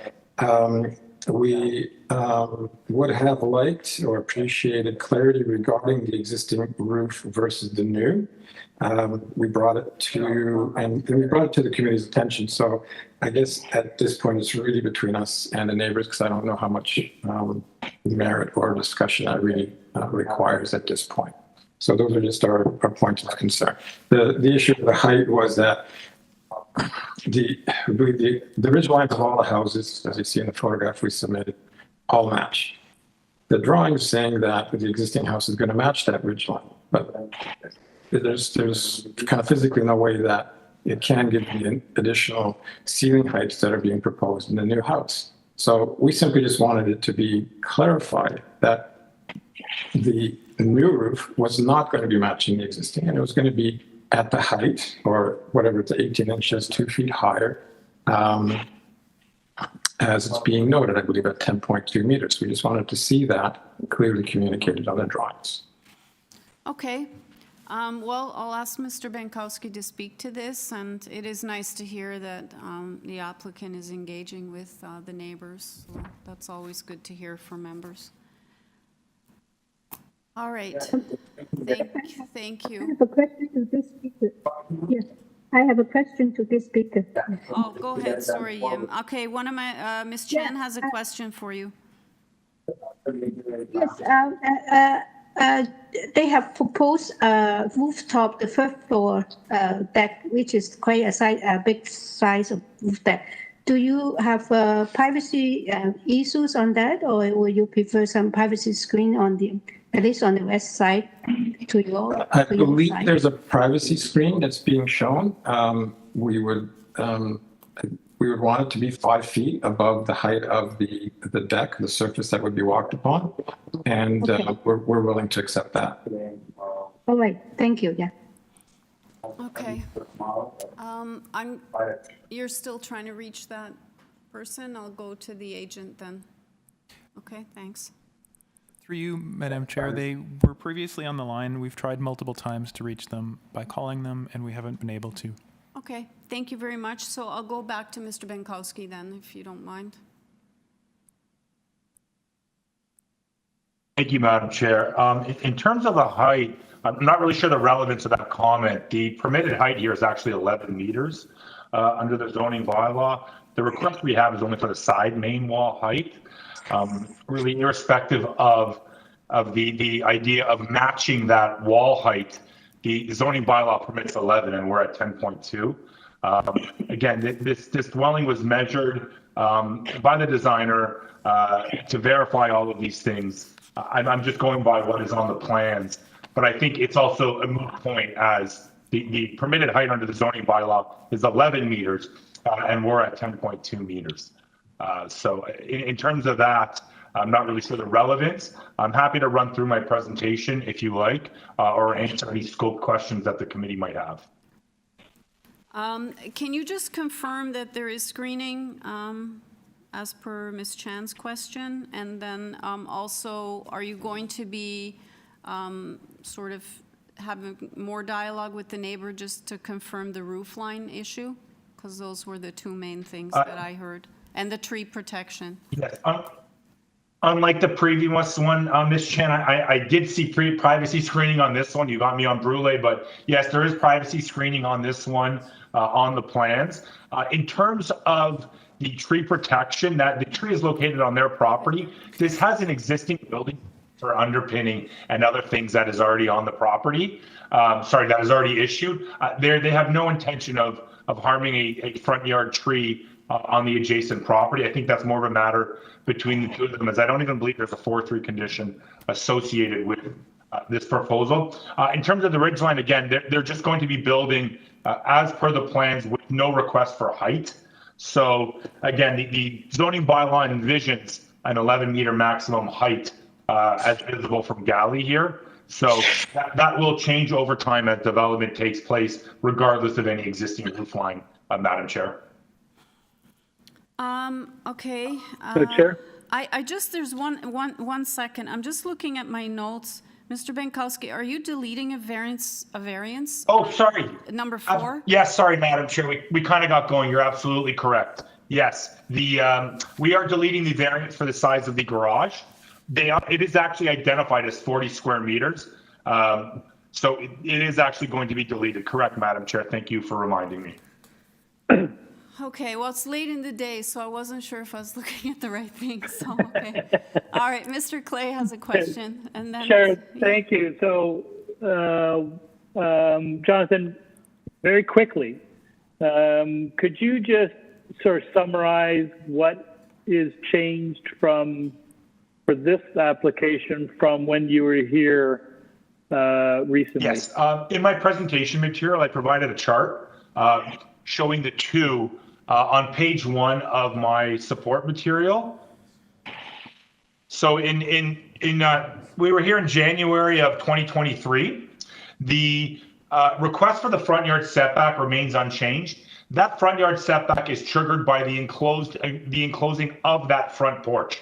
Although it's the existing location of the front porch that matches both the dwellings to the east and the west, the proposal is to enclose it, which now triggers that front yard setback variance. That remains unchanged. In terms of the building height variance has been removed. At the time, in January, we were still in the middle of, are we taking the new zoning bylaw at 11 meters or the previous at 10? We have a zoning notice that has been perfected that removes the request for the height variance.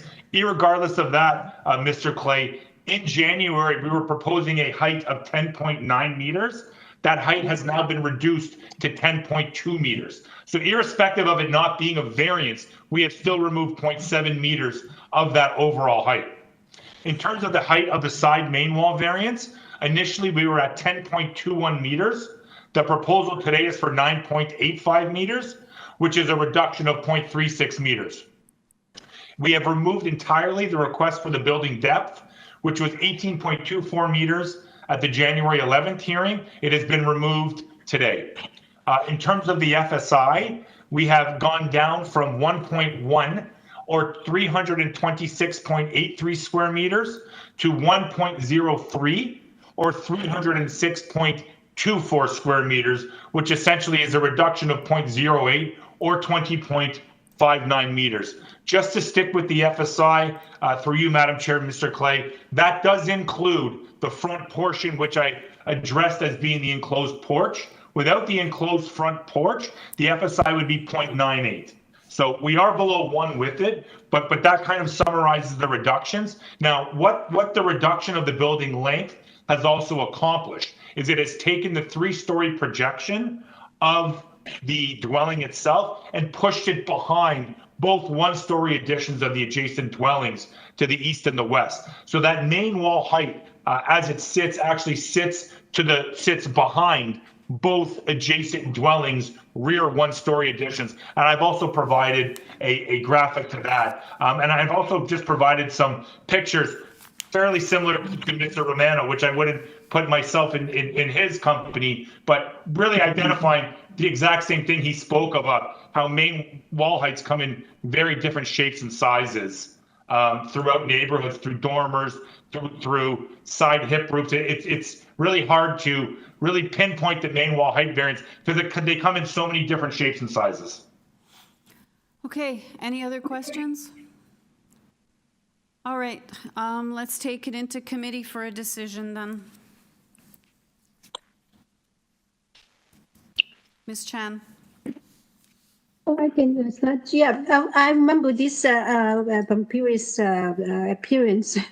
I think I'm really happy with the reduction, and I think that the only thing sticks out is the FSI to me. But then I think in that area probably is comparable to other new developments. So with I didn't see the private screen on the plan, but they did show it on the elevation, so I'm okay with that too. So I will move for approval with the amended application. And I don't and also the privacy screen on the west and east and west edges of the. It's on the roof, plans, so we can just tie it to the plans, right? It's Okay, there, I yeah, think. the elevations, Yeah, the yeah. plan do not show, yeah. Okay, tied to Yeah, elevations. The elevations, yeah. Okay, so motion to approve the application tying to the elevation plans, and it's amended with variance number 4 deleted, moved by Ms. Chen, seconded by Mr. Clay. All in favor? Okay, that carries unanimously. Item number 34. 718 Gerard Street East. We have before us a copy of the plan of survey, site plan, floor plans, and elevations. We have a planning report, basically asking a condition to build to plans. That came in the supplemental agenda last night. We have support from 724, 712 to 714 Gerard, 678, 720, which is adjacent, and 722 Gerard. No other speakers other than the agent. Do I have the agent online? And we have one. Yes. Okay. If you could just state your name for the record. I don't think we need a presentation, and then I'll see if there's any questions. Absolutely. This is Miriam Azimi. I am the applicant on behalf of Ms. Zoe, and I'm here to answer any questions you might have. All right, panel members, we have one variance before us. Do you have any questions for the agent? Okay, Miriam, we don't have any questions. We're ready to make a decision on this. Anything you want to add that's not in the materials we have? No, I would just await your decision. Okay, thank you. Panel members, we're in committee. Ms. Chen? I also, yeah, I mean, in the supplemental material, the community planning asked us to tie them to join A1 and A2. Yes, I'm aware of this condition, and we would absolutely follow suit. Yeah, okay, thank you. So I'm ready to make a motion for approval, because I think that this is just a very straightforward application. It's just one variance in front of us. With the planning condition, I would like to move for approval. There are no other conditions.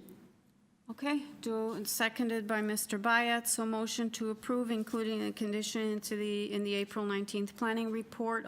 Moved by Ms. Chan, seconded by Mr. Bayat. All in favor? That carries unanimously. Item number... Chair, Yeah. sorry for interrupting, Chair. Might I beg the indulgence of the committee and take a 5-minute break? Yeah, sure. Okay, let's go Five. to... You look tired. 5:15, is that okay? I was actually trying to finish the time slot, but it's okay. We can take a break now. Thank you.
All right, our next item, can you guys hear me, Larry?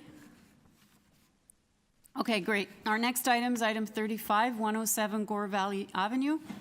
We have before us a copy of the plan of survey, site plan, floor plans, and elevations, 3 photographs of trees on the property, a chart of comparable applications from the agent, a tree protection plan from Sprague & Company Architects. We have a staff report asking for forestry condition number 1, and correspondence expressing concern from number 109.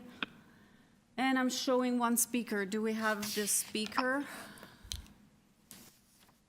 Yeah? Okay. Can I have the agent on the line, please? Can you hear me all right? Yeah, I can. Hello? Is it? Yes. Okay, it's Mr. Sprague, right? Yes, that's correct. Tom Sprague, Sprague and Company Architects. And I'll just give a very brief background to this application. There should also be 2 letters of support, which is the neighbor on the party wall. It was posted yesterday, but the letters from 105, which is the neighbor to directly on the party wall, as well as the 103. So there's 2 houses of support. I would just say, as a background of this, what the owners would like to do is to add some additional living space on the 3rd floor. There's presently an enclosed deck up there, and they'd like to remove that and give additional living space.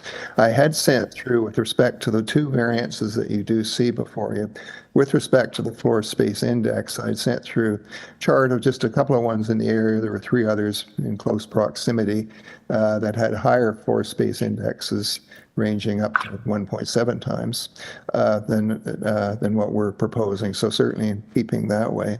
That was posted on April the 11th.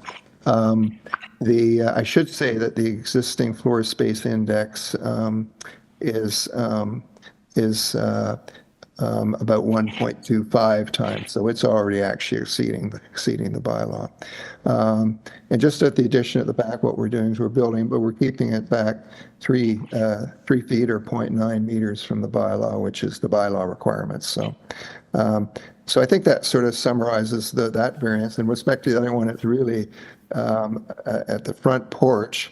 They'd like to just relocate the location of the stairs coming off the porch, not changing the size of the porch at all. But because the porch basically is right on the property line, that's what that variance is for that one. So just generally, I'll quickly summarize. I do feel that what's being proposed here is in keeping with is appropriate, and certainly in keeping with the size and scale of other projects in the area. Okay, thank you, Mr. Sprague. I'll have you back after I hear from the opposition. Do you have the neighbor on the line?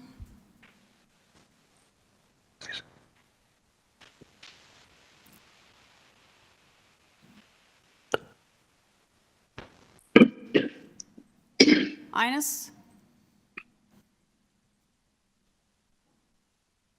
Ines? Through you, Madam Chair, they're unmuted. They can speak. Ines Buckley, are you there? Hello?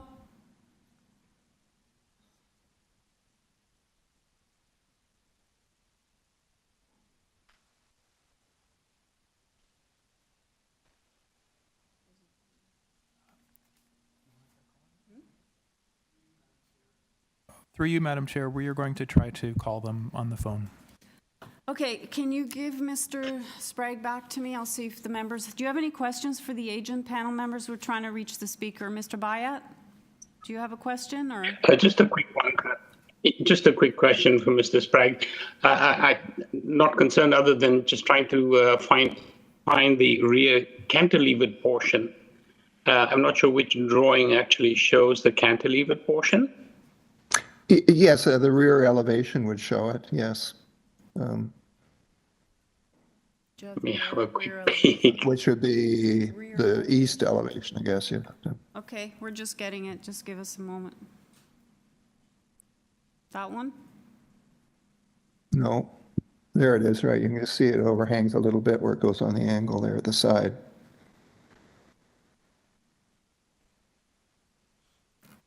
Okay. Oh, I see. So it's actually Yeah, about thank you. 2.5 feet or so. I was trying to figure out. Yeah, but as I said, it's still set back from the property line. Yeah, There's not a yeah. side yard setback. It's a good use of the space. Yeah. Any other questions, panel members? Ms. Chan?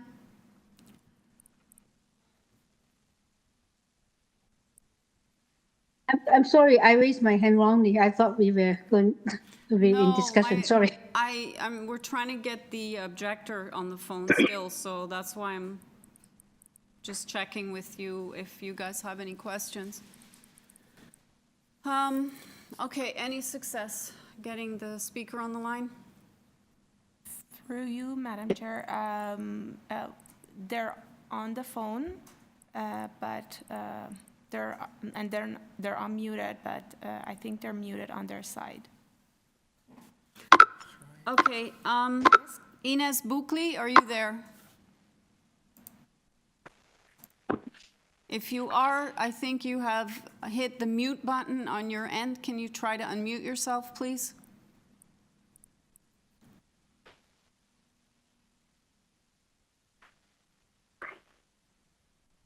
What do you guys see?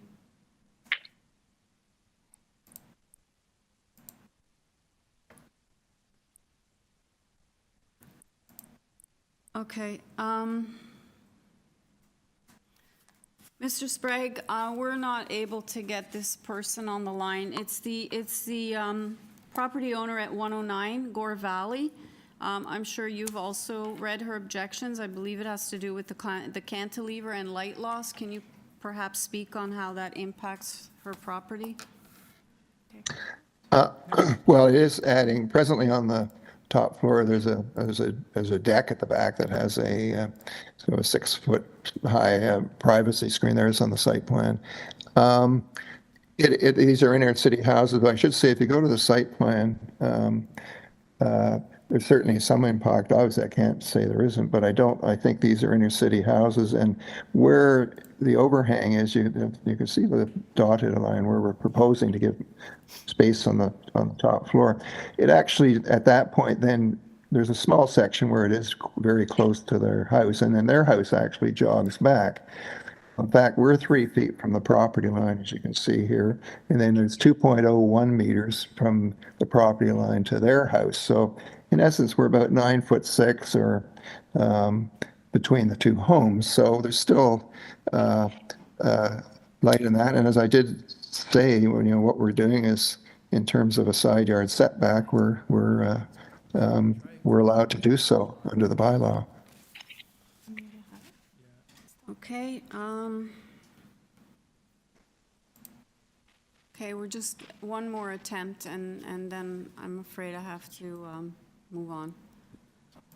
If I could just ask you, like the addition versus the way it is now, how much difference would you say in terms of light?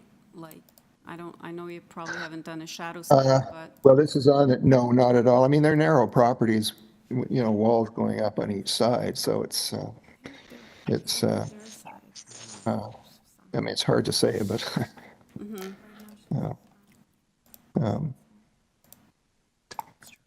panel members, there still is at the back part.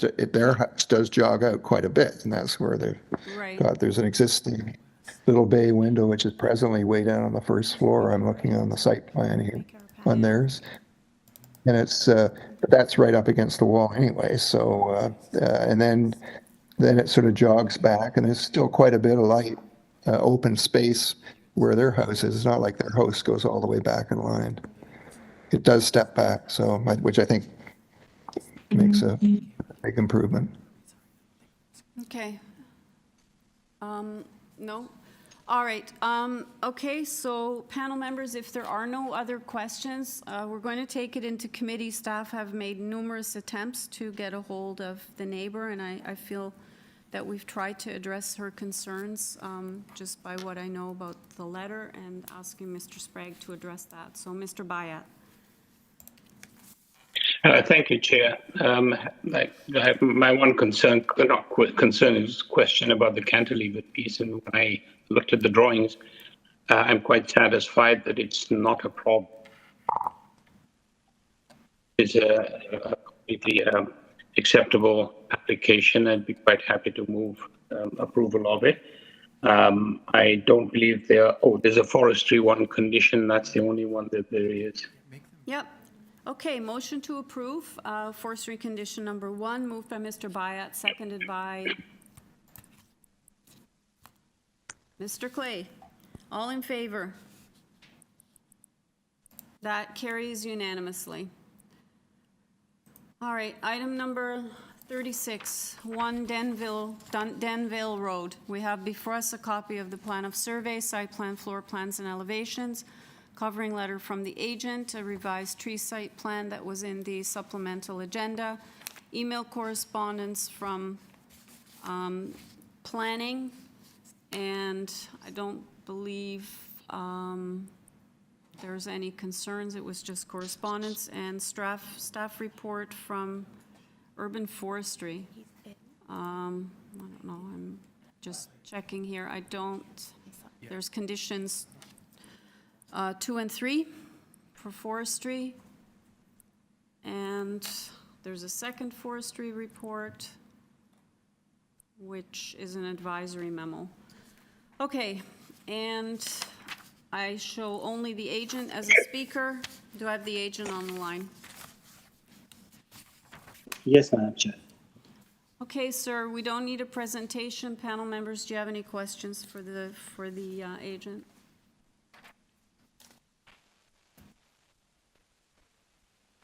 No? Okay, sir, we don't have any questions. Is there anything you'd like to add that's not in the materials before us? You're aware of forestry conditions 2 and 3? Yes, Madam Chair, I'm aware of the forestry condition number 2 and 3. Okay. All right, so there's nothing else you want to add before we take it into committee then? I think that everything is clear in our application. We are looking for 3 variances, which we talked to the community planner and they don't have any comment on it. Okay. All right, panel members, let's take it into committee for a decision. I don't know, Mr. Clay or Ms. Chan, I don't know who was first. I'll defer to Ms. Chen. All right. Oh, okay, because I think this is a simple one, so I was going to take it. Okay. I think these variances are quite minor, and I don't think they will actually create any kind of negative impact. And the community planning is in agreement, and I have no problem supporting this. So I move for approval with the forestry condition 2 and 3. Okay, do you want a second, Mr. Clay? Or, Sure, I'd be happy to. All right, so a motion to approve moved by Ms. Chan, seconded by Mr. Clay, including forestry condition 2 and 3. All in favor? Okay, that carries unanimously. Okay, I'm gonna just switch my files here. All right, item number 37. 547 College Street. We have before us a copy of the draft plan of survey, a copy of the plan of survey, site plan, floor plans, and elevations, a covering letter from the solicitor, site-specific bylaw affecting the subject property, email correspondence from engineering. They didn't have any concerns, and planning was asking for conditions. And I show the agent and then I show owners. So do we have the agent on the line? Through the chair, Yes. you may wish to consider dealing with item 37 and item 39, one after the other, since they're associated. The minor variance. Okay. Yeah. Okay, thanks. Okay, do I have the agent on the line? Yes, it's Jonathan Roger from Zelinka Priamo with the City of Toronto, and we represent the owner on College Street, 555 to 563. I was to be joined by 2 representatives from RioCan REIT, the owner's representatives, but they are unavailable at just the late hour that we're at now. Yeah, no worries. I'm not sure we need a presentation. Panel members, do you have any questions for Mr. Roger? This is, Chair, this is just a simple consent to sever for an existing building. And then I think number 39 is to maintain the existing 5-story building. So is there anything to the agent, is there anything that we need to know other than that? I don't believe so, not beyond what you've read in the submission materials. I certainly can answer any questions or provide any further details, but you're right, it's a severance of the property. The variance is related to the 5559 College Street, and it just represents the existing condition. There's no changes to that building proposed. Right, thank you. Okay, are there any other questions? Okay, Mr. Roger, I wanted to do them separate just because the material, I didn't read it for 39, so maybe we can do the motion separate if that's okay. I don't know if we're ready for, are there any more questions before we, from the members? Okay, Mr. Roger, are you okay with that? Because it's slightly different what's listed here for the materials we have before us. Is there anything you want to add before we go on into committee for number 37? I'll just note that we reviewed the staff report and we support the recommended conditions as well. So thank you very much. Okay, great. All right, so on item 37, we're in committee. Mr. Clay. Sure, Chair. I think this one and 39 are mostly technical amendments and variances. So I think they're very straightforward, and the purpose and reason for them are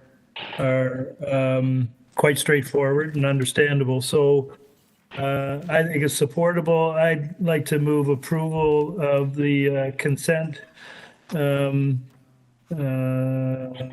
subject to planning conditions, the April 24th planning conditions memo. Okay. There are no engineering conditions, I guess, huh? I'm sorry? There's no engineering conditions that I could see? No, they were okay with it, as far as I know. Okay, do I have a seconder for that motion then? So Mr. Bayat, so that's moved by Mr. Clay, seconded by Mr. Bayat. With the planning condition, all in favor? Okay, so item 39 is 559 College Street, and we have before us a copy of the plan of survey, site plan, floor plans, and elevations, 8 photographs of the subject property, again, a covering letter from Mr. Roger, and then we have email correspondence from engineering, and they didn't have any concerns. So Mr. Clay, do you want to take this one also then? Sure, I'd be happy to, Chair. I think similarly, this is a very straightforward application, and it's just really to maintain the existing 5-story building. No negative impact at all to the surrounding neighbors. I'd like to move approval. Again, there's a planning condition, so we'll make it subject to that. There's no planning condition, I don't believe. I don't have one. Can you confirm, Scott? Through the chair. I don't believe there is a planning condition for the minor variance application. No, it was only on item 37. Oh, thank you. I have it written in my notes for a planning condition, but I must have written it incorrectly. So apologize. No conditions. Okay, so that's moved by Mr. Clay, seconded by Mr. Bayat. All in favor? Okay, that carries. Thank you. Let's go to item number 38 now. 191 to 201 Church Street. We have before us a copy of the draft plan of survey, copy of the plan of survey, site plan, floor plans, and elevations, a covering letter from the agent, a lot dimension summary from a different agent, and we have planning justification from Bousfields, Inc., stratified height summary from the agent, site-specific bylaws, email correspondence from the assistant planner. They did not express any concerns, and a staff report from engineering asking for conditions. And, okay, I show, where am I here? I don't have any speakers other than the agent. Through the chair, just for, my apologies, for point of clarification for item 37 and also for this item 38. these approvals will be subject to the standard conditions of consent, correct? Yeah. Thank you. Okay, so do we have the agent for item 38? Hello, Madam Chair. Can you hear me? Yes, I can. I don't, if you can just identify yourself for the record, and then I think we'll go to questions. Yes, Madam Chair. This is Daniel Oliveira, and I'm the applicant. Location 134 Peter Street, Suite 200 in Toronto. All right. Panel members, do you have any questions for Mr. Oliveira? No? Okay, looks like we're ready to make a decision on this one. Anything you want to add before we take it into committee? I think all the information is there in our application. We've read the engineering conditions. They're consistent with our draft condo plan conditions, so nothing further to add there where you understand them. Okay, and the standard consent conditions. Correct.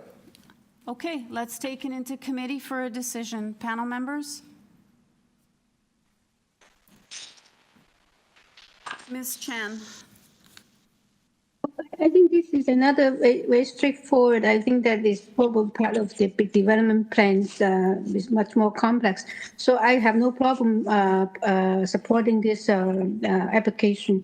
I don't think there are any, besides the standard consent condition, there aren't any other conditions. Engineering conditions in the February 13th report.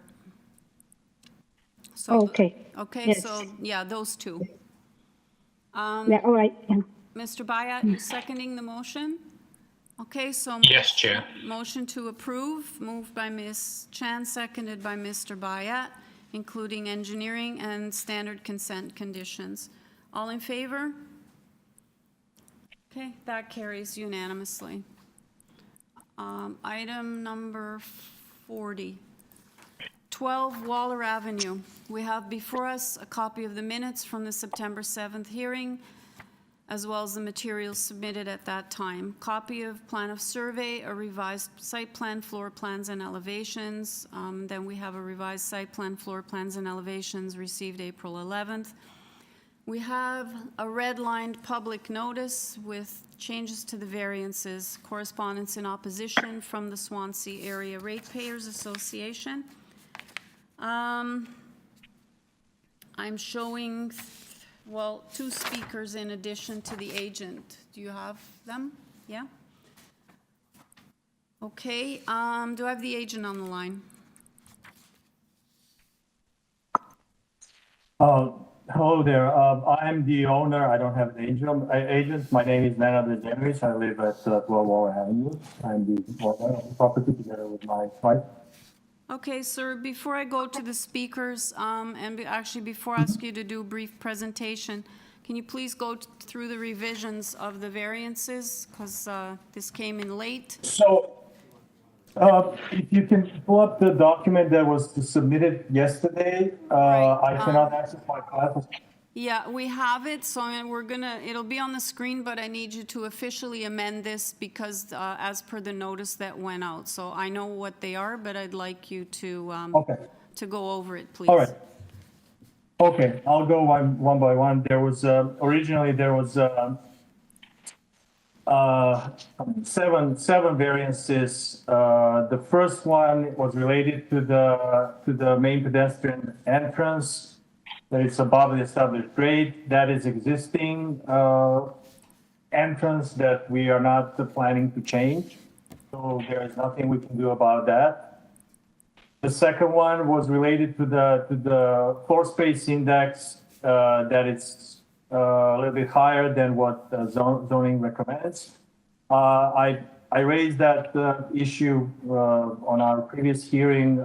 When we moved into this property, our house was two-story house. Now, for some reason, today it's not two-story, it's a three-story house without the basement.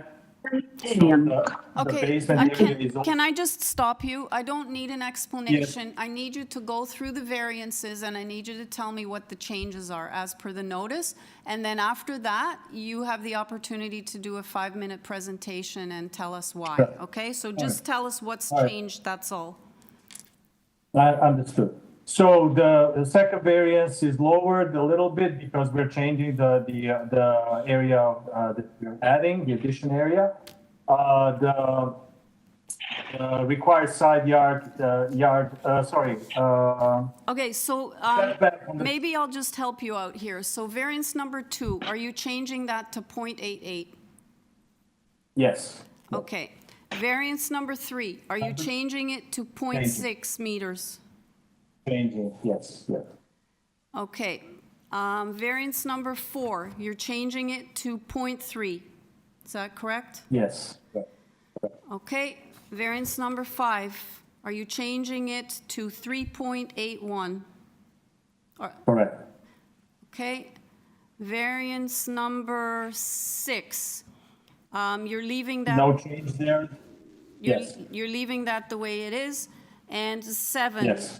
You're also leaving that the way it is. So you're only changing variance 2, 3, 4, and 5. Yes. All right. Okay, so now we're going to start the clock, and you have 5 minutes to do a presentation as to why you need the variances, okay? Sorry. Thank you.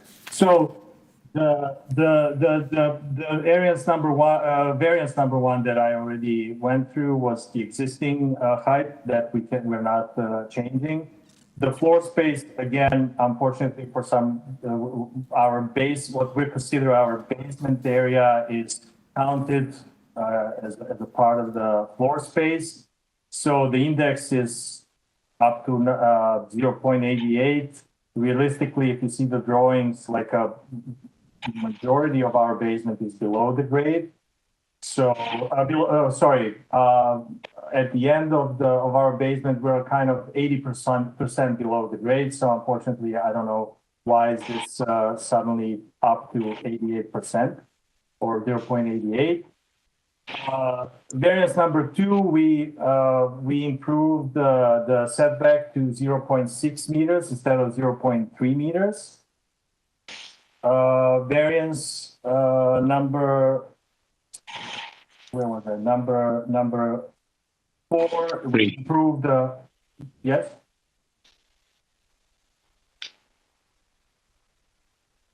I We didn't say improved anything. Okay. Can I continue? Hello? Can you hear me? Yes, I can hear you. Okay.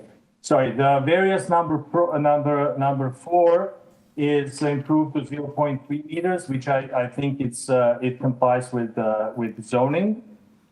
Through the chair, 5, through the chair with the applicant, if it complies with the zoning, then you don't need to delete, you can delete variance number 4, is that correct? I think it is. I mean, yes. So that's just to confirm you're removing that variance then? Yes.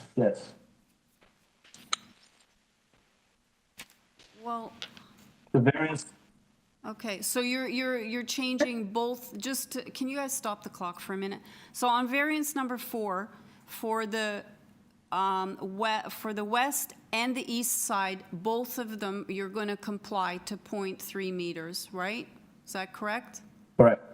Yes. Okay, so then in that case, we're deleting variance number 4. Okay, because you don't need it. Okay.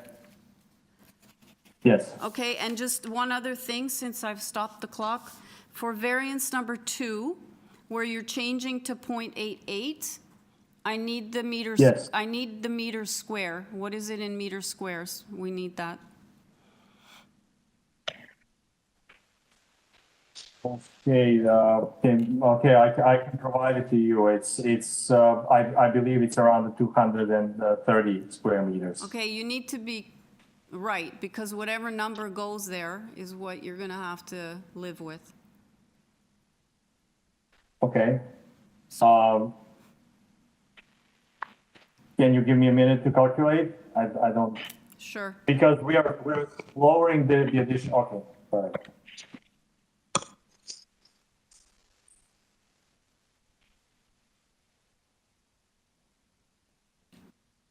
So it's 231 square meter. 231 meters squared?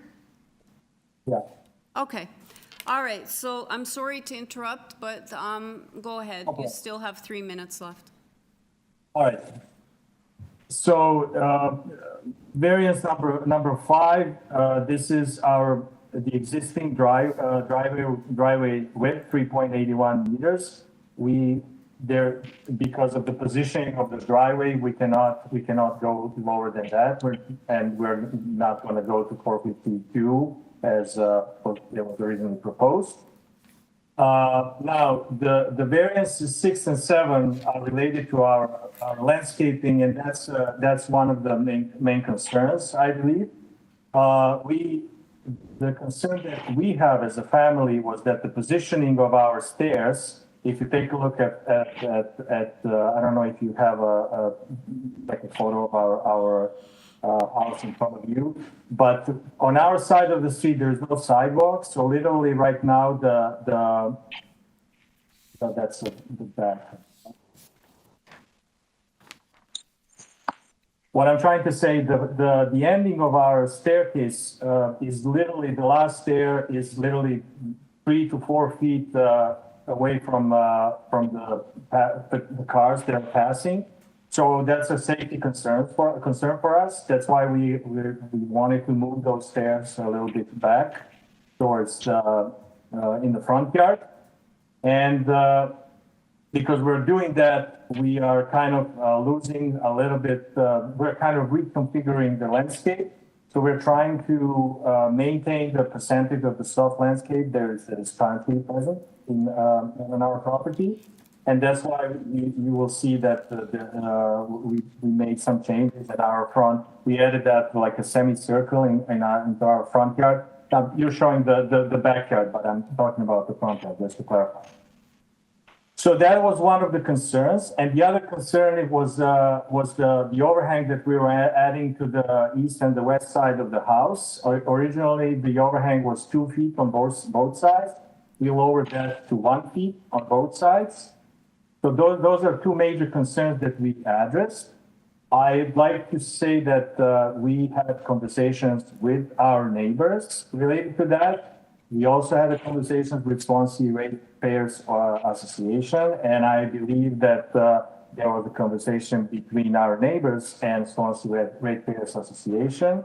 And I believe we came to agreement that the existing changes will satisfy all the requirements that were present, that were presented to us before during the first hearing.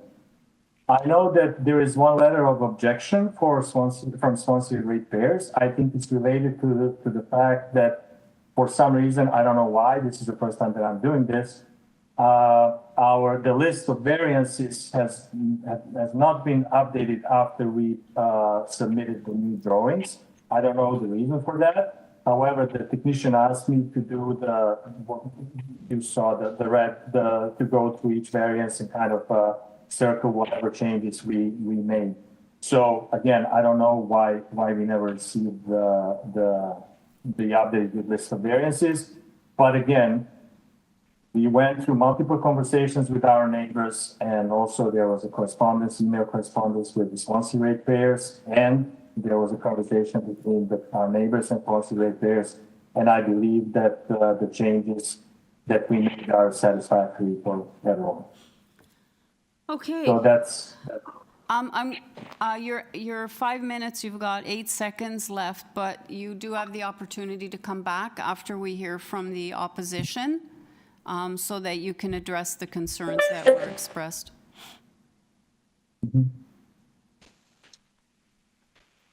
Okay. Do you have the opposition, guys?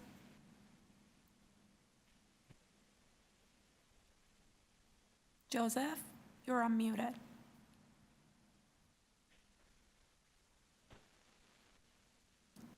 Do you have me? Yep, if I could have your name and your address, just the street's fine. Sure, Joseph Grzowski, 14 Waller Avenue. Alrighty, sir, you have 5 minutes and the clock starts now. Thank you, Madam Chair. Yes, I've spoken with Nadine in the past, and some of the things that he's just mentioned that I was concerned with, he has addressed. Our places of residence are virtually identical. So that existing first variance of 1.8, if that can be changed, but it can't, I'm fine with that. Number 4 was another one of my concerns, and number 3, have been basically looked after, so I have no issues there. Number 2, again, I'm not an architect by trade, so this is where I need your guidance. I'm reading here the space for that property is 0.6 times the area of the lot. Now it's at 0.89. Where do I say it's a happy medium? I don't know that. I don't have any issue, but maybe there is. As for number 5, improved to existing 3.81 meters. So that is actually the width of the driveway, because I couldn't get on the site today to check that measurement. So it stays where it is. So 6 and 7, there's really no improvement. And from what I've been told in discussion with the Ratepayers Association and with some friends of mine who are in the architectural business, like I said, nothing's changed. For drainage out front there, I understand, and they did, and where the stairs are, but they've been like that for close to 50 years. Right? So and the numbers haven't changed. I've got various documents here showing soft surface 16%, like nothing has changed there to improve that. So unless we can come up with some solution down there, I'm just opposed to this, and that part especially. Okay. Panel members, do you have any questions of the speaker? Okay, anything else, Joseph? If not, I'll move on to the next speaker. No, not at all. Not at all. That's it. Thank you very much. Okay, thanks for waiting around for all this time. Okay, could I have the second speaker, please?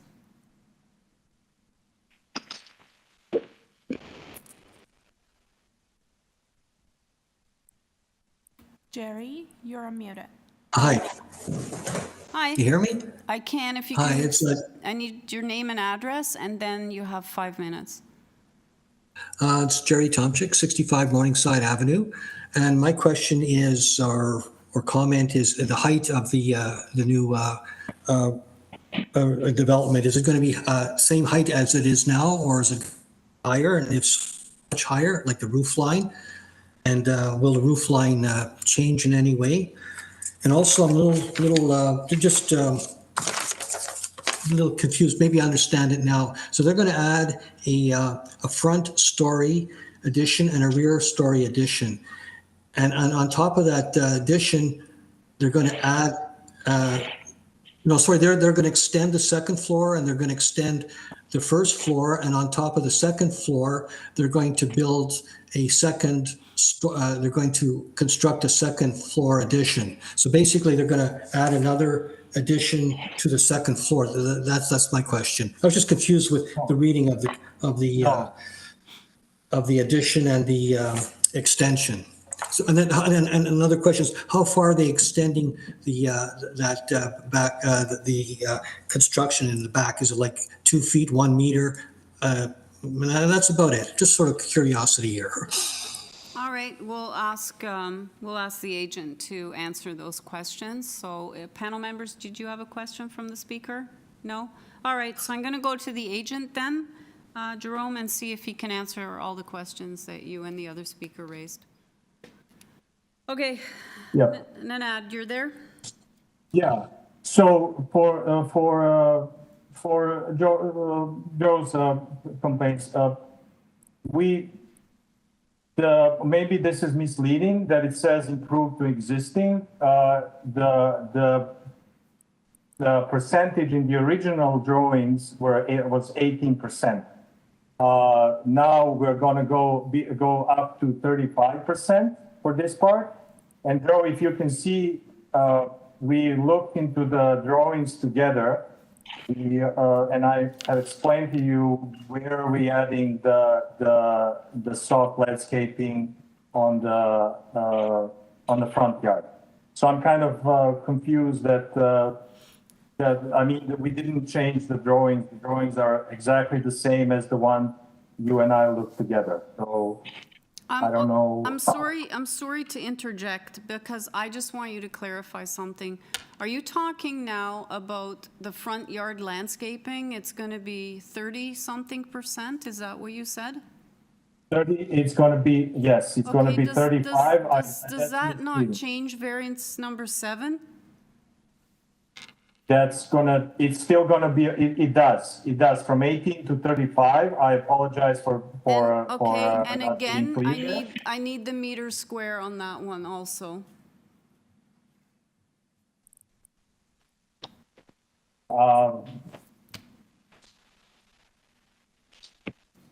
It's going to be around 8.5 square meters. Okay, when I hear you say around, you need to give the accurate numbers because this is what's going to be 8.5 meters squared. So it's Yes. variance 7 is going to be amended to read 35%, which is 8.5 meters square.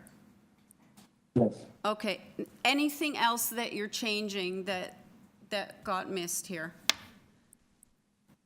Not related to Joe's comments. Okay, so and number it's 6 for the front yard landscaping, that stays the same at 42%? Yes, that's the width of our front, yes, it stays 42% because we cannot change the width of the driveway. Okay, so now I'll give it back to you to answer the rest of the questions that were raised. And the other question was related, no, we are not adding additional floor or anything like that. The height of the house will stay exactly the same as it is right now. However, we're moving around 90 centimeters into the backyard, so we have overhang about 90 centimeters into our backyard. To answer Jerry's comment, the height of the house is absolutely not changing. Okay, panel members, do you have any other questions? Okay, we don't have any other questions, so we're going to take it into committee for a decision.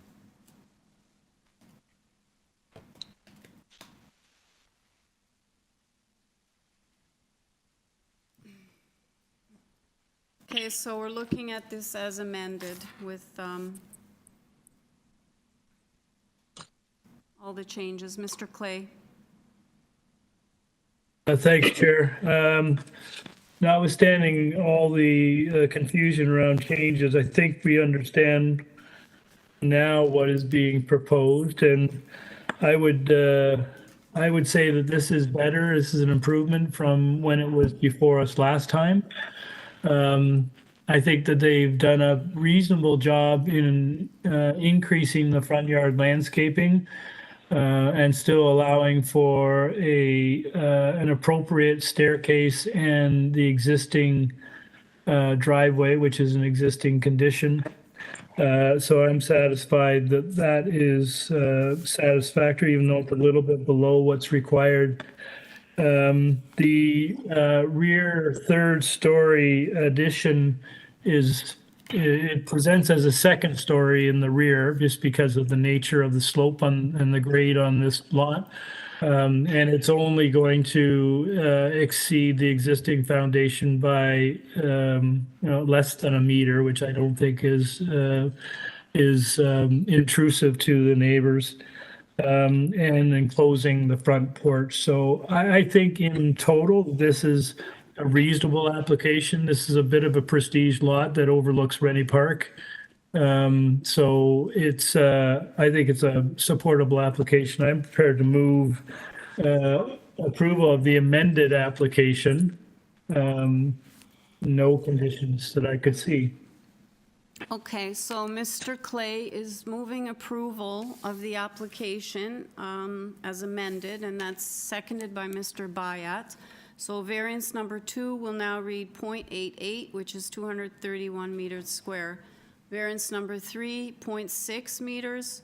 Deletion of variance number 4. Variance number 5 reads 3.81 meters, and variance number 7 is 35% at 8.5 meters squares. All in favor? Okay, that's approved as amended. Okay, our final item today is item 41, 69 Markham Street.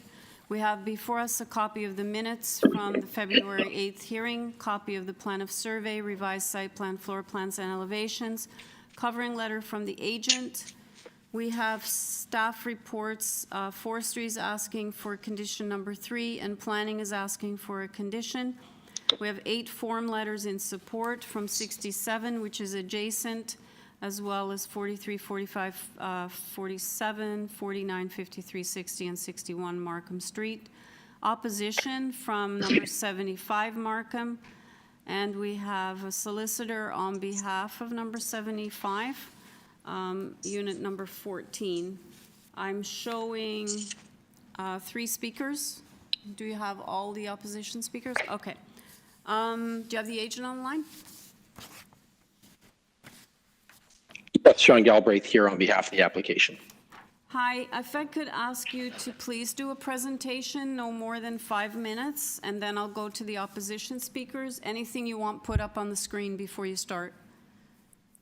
Sure. My letter to the committee would be helpful. Okay. The item looks like E2, the covering letter on the screen there. So this item was deferred a few months ago, and based on concerns that staff had and to try to address some of the concerns of the neighbors to the north. That resulted in a shifting of the building forward on the lot.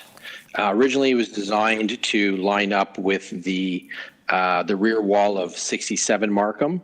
Now it sits a little bit forward of 67 Markham in terms of the front end and the rear. That triggered the need for a new variance for the front yard setback. If you go to the table on page 3, this shows the differences in the original application to the revised proposed application. And the revised proposed application is reflective of the public notice that was sent out. We're not proposing any changes here today. So as a result of changes to the zoning bylaw, the building height variance is no longer required, and the sidewall height variance was reduced by a meter. Not the wall is the same height, but the zoning bylaw permits an additional 1 meter of sidewall height because of changes to the zoning bylaw. So that was reduced. The blue box is just the introduction of the new front yard setback variance to reflect the shifting of the building forward on the site. And shifting the building forward on the site reduced the amount of building depth variance by about 1.1 meters. And so now the building depth variance is only 0.64 meters. The side yard setback variance is unchanged. If you could scroll down, please. So the sidewall height variance, I just would like to note that it's a very small amount on the south side. It's only 20 centimeters, the little blue strip, and most of that is set back more than 2 meters from the sidewall. There's a side balcony over there. Next page, please. And then on the north side, again, it's a thin strip. And then the north side has a light well inset into that face. And so there's a little bit more sidewall height in that inset, but it's away from the bulk of the wall facing the north building. Next slide, please, or next page, please. With regards to the side yard setback, the most of the wall complies with the 0.45 side yard setback requirement, but inside, if you could zoom in a little bit there, inside the light well, there are two small north-facing windows. Because those windows exist, they are considered windows on the side wall, and notwithstanding that they are more than 90 centimeters away from the side yard setback, they are triggering a 90 centimeter side yard setback for the entire wall. So in this respect, I consider this to be a technical variance, because if those two windows were closed, there would be no side yard setback variance requirement at all. The rest of the wall complies with 0.45 because there would be no longer any openings on that side wall. And next one, please.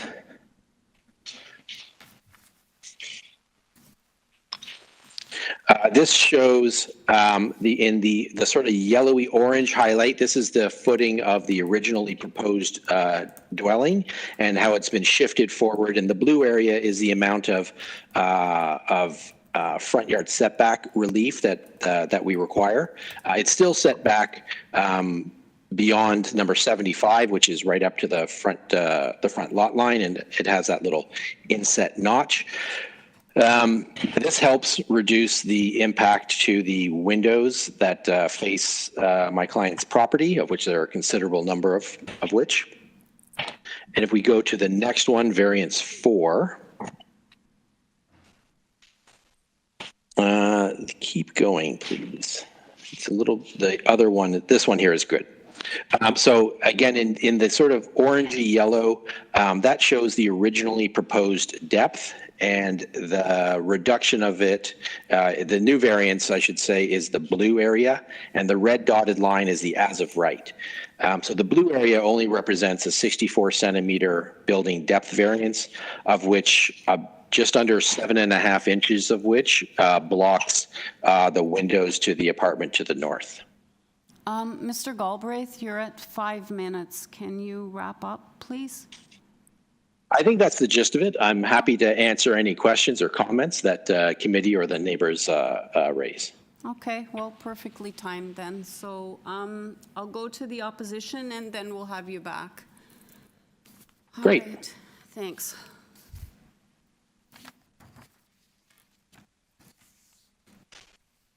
Do you have the first speaker? Matthew, you're unmuted.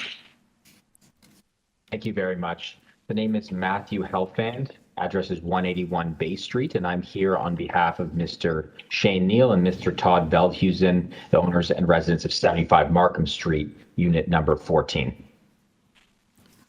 Okay, go ahead. You have 5 minutes starting now. Thank you very much. I am here to express my client's concern and objection, particularly with the proposed wall height and depth variances as they work together. 75 Markham Street, where my clients live, is a 2.5-story residential building. It was constructed in 1927, originally as a framing factory, and then in 1986, it was converted into hard lofts. Now, my client's unit, which is number 14, is a south-facing unit, which is immediately adjacent to the subject site. I would ask if staff could pull up page 8 of the applicant's supporting materials, because I think that letter from Mr. Galbraith at page 8 really illustrates the point that my client is trying to make. Now, as you pull that up, I'll just continue. 75 Markham Street, I noticed it's a residential conversion, and that creates a unique condition for several of the south-facing units. They have a layout where the south-facing windows are the only units for that particular unit. And so again, I'll ask that I don't see it being moved to 8, page 8, the applicant's materials. If you wouldn't mind getting there. Yeah, I just asked him. We're getting there. Hold on. Okay, sorry. I don't mean to rush. I know that you've got a big file here. Flipping back and forth, so staff, sometimes needs a minute. Yeah, I apologize. This is. I'm not going to ask you to change. This is where we'll stay. So if you wouldn't mind zooming in, you'll see 14. and the windows associated with 14. Now, this particular condition, where you have only windows on the south-facing part of the unit, is a very unique condition that I think there's variances and a proposed development adjacent to it needs to be very sensitive to, and ensuring that there's not an undue impact on these units. And our client's primary concern is with respect to the proposed variances that result in a diminishment in terms of access to light within the unit. I'll ask you to please scroll down, and just so the committee can see which units we're talking about in the windows. So my client does appreciate the modification to the front yard setback, which results in a reduction of the overall depth. There you go. You see unit 14, that's my client's unit. There was a modification of the front yard setback that reduces the overall depth, but the impact of the wall height combined with the depth creates an unacceptable adverse impact by still blocking window number 3. This wall at the north of the building is just about 0.4 meters away from my client's unit. And so the combination of this extra depth with the wall height blocks off a portion of that window. Now, the depth variance as it relates to this building does grant the applicant, of course, a small amount of extra interior GFA, but otherwise it's not necessary at all to construct a replacement dwelling on this site.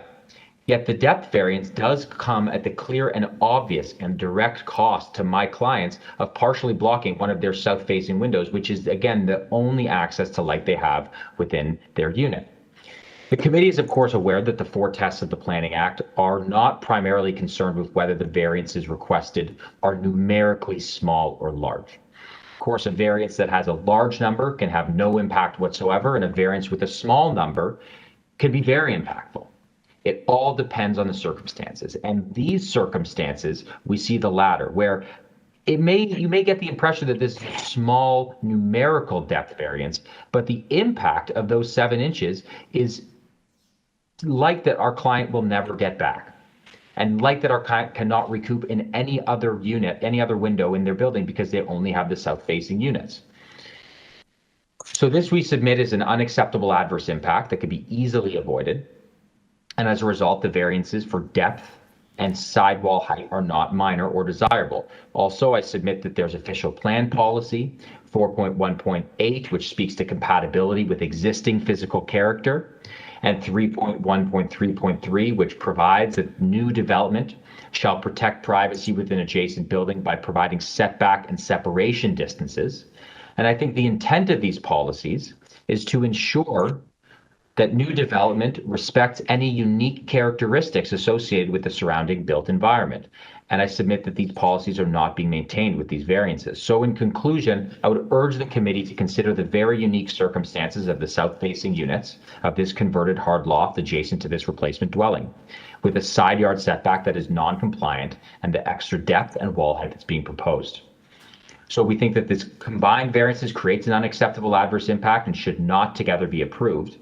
However, were the committee to refuse the depth variance, our client, and approve the remainder of them, our client would view this as an acceptable compromise.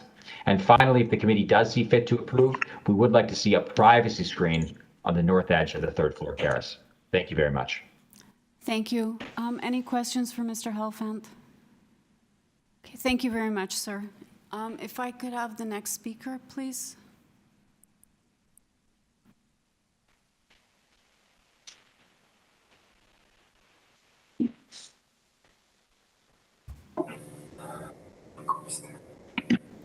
James, you're unmuted. Yes, I'm here. Hi. James Quant, 75 Markham Street. Okay, are you Unit 6? Yes, Unit 6. Okay, sir, we're going to start the clock now. You have 5 minutes, okay? Go ahead. Thank you. I just want to reiterate the points that I made in our last letter of opposition to this project. Though it does move the building a meter to the west, it still creates a lot of adverse effects on several households, as the lawyer previously pointed out. So I'm concerned not just for our own unit, but all of the units on the south side that will have considerable light and our only source of light, as he pointed out, cut off by this development.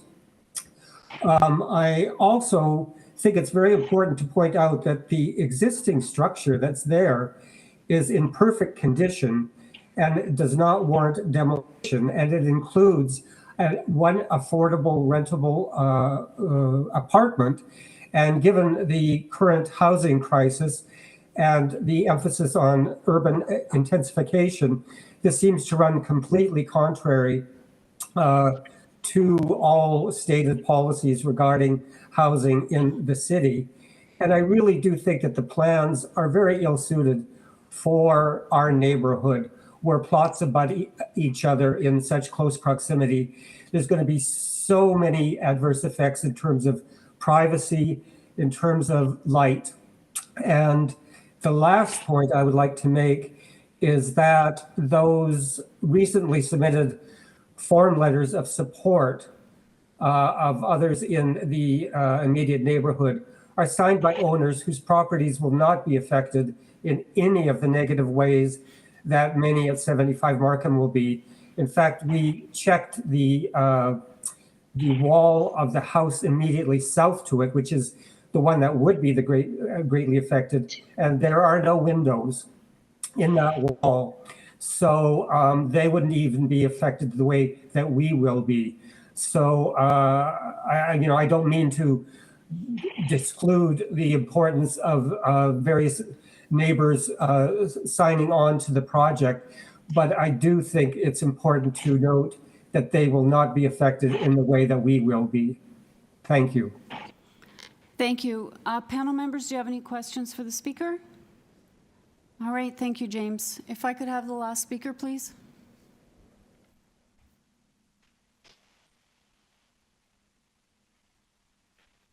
Francisco, you're unmuted.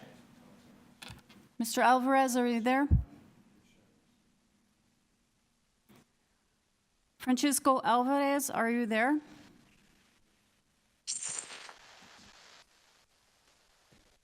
Mr. Alvarez?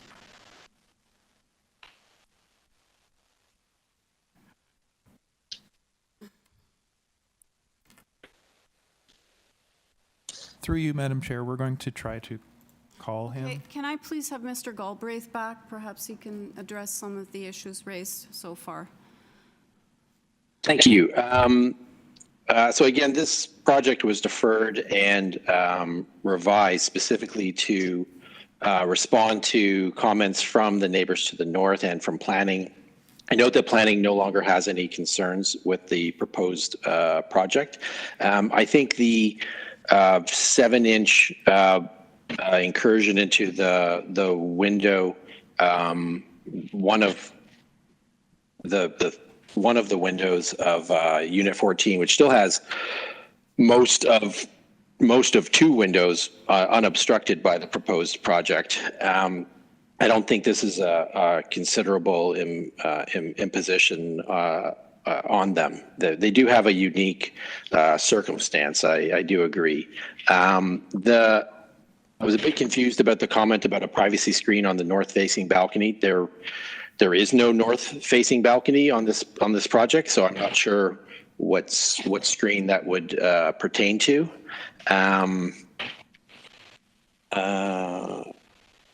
I think that was it. The sidewall height on the north side, as it pertains to those windows, is a 20 centimeter side yard height variance.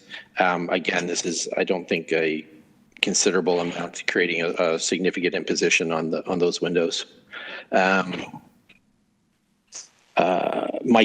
the highlights in my covering letter may show it a little bit better. I think those were the comments raised. Oh, the aerial photo there on page 2, I think it certainly shows the relationship between the 2 buildings and just the considerable number of windows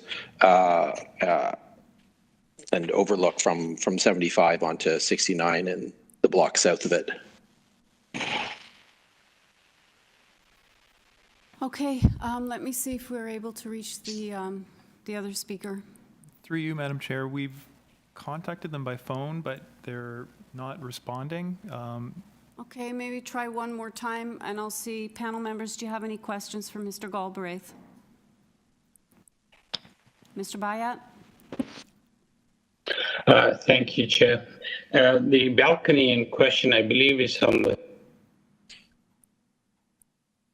Yeah, it's on the south side. So Is it Sorry, Oh, Mr. Bayat, you're cutting in and out, so I can't. does it have an overlook on your 67 Markham?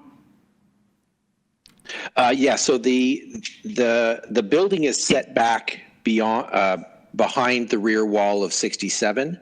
There may be a small amount of overlook, but I don't believe it's a considerable amount. And 67 Markham has submitted a letter of support for the project, so they aren't concerned about any questions of overlook or privacy. Thank you. You're welcome. Any other questions, panel members? Okay, staff, were you able to reach the person? Once again, through you, Madam Chair, once again, we've reached them by phone, but they're not responsive. Okay, all right, so there are no more questions? If not, we'll take it into committee. Mr. Bayat. Thank you, Chair. I'll start off by just noting I appreciate the concerns that neighbors at the large building on the north side, which I think is 65, and will become, or it's already an issue to some degree and may become a slightly greater issue. I believe the lawyer talked about the depth of I think it's variance number 4, the requirement of 0.64 over what is permitted. 0.64 is a very small increase in the depth. And I don't see that as being a real issue. It's unfortunate, and it is a unique circumstance.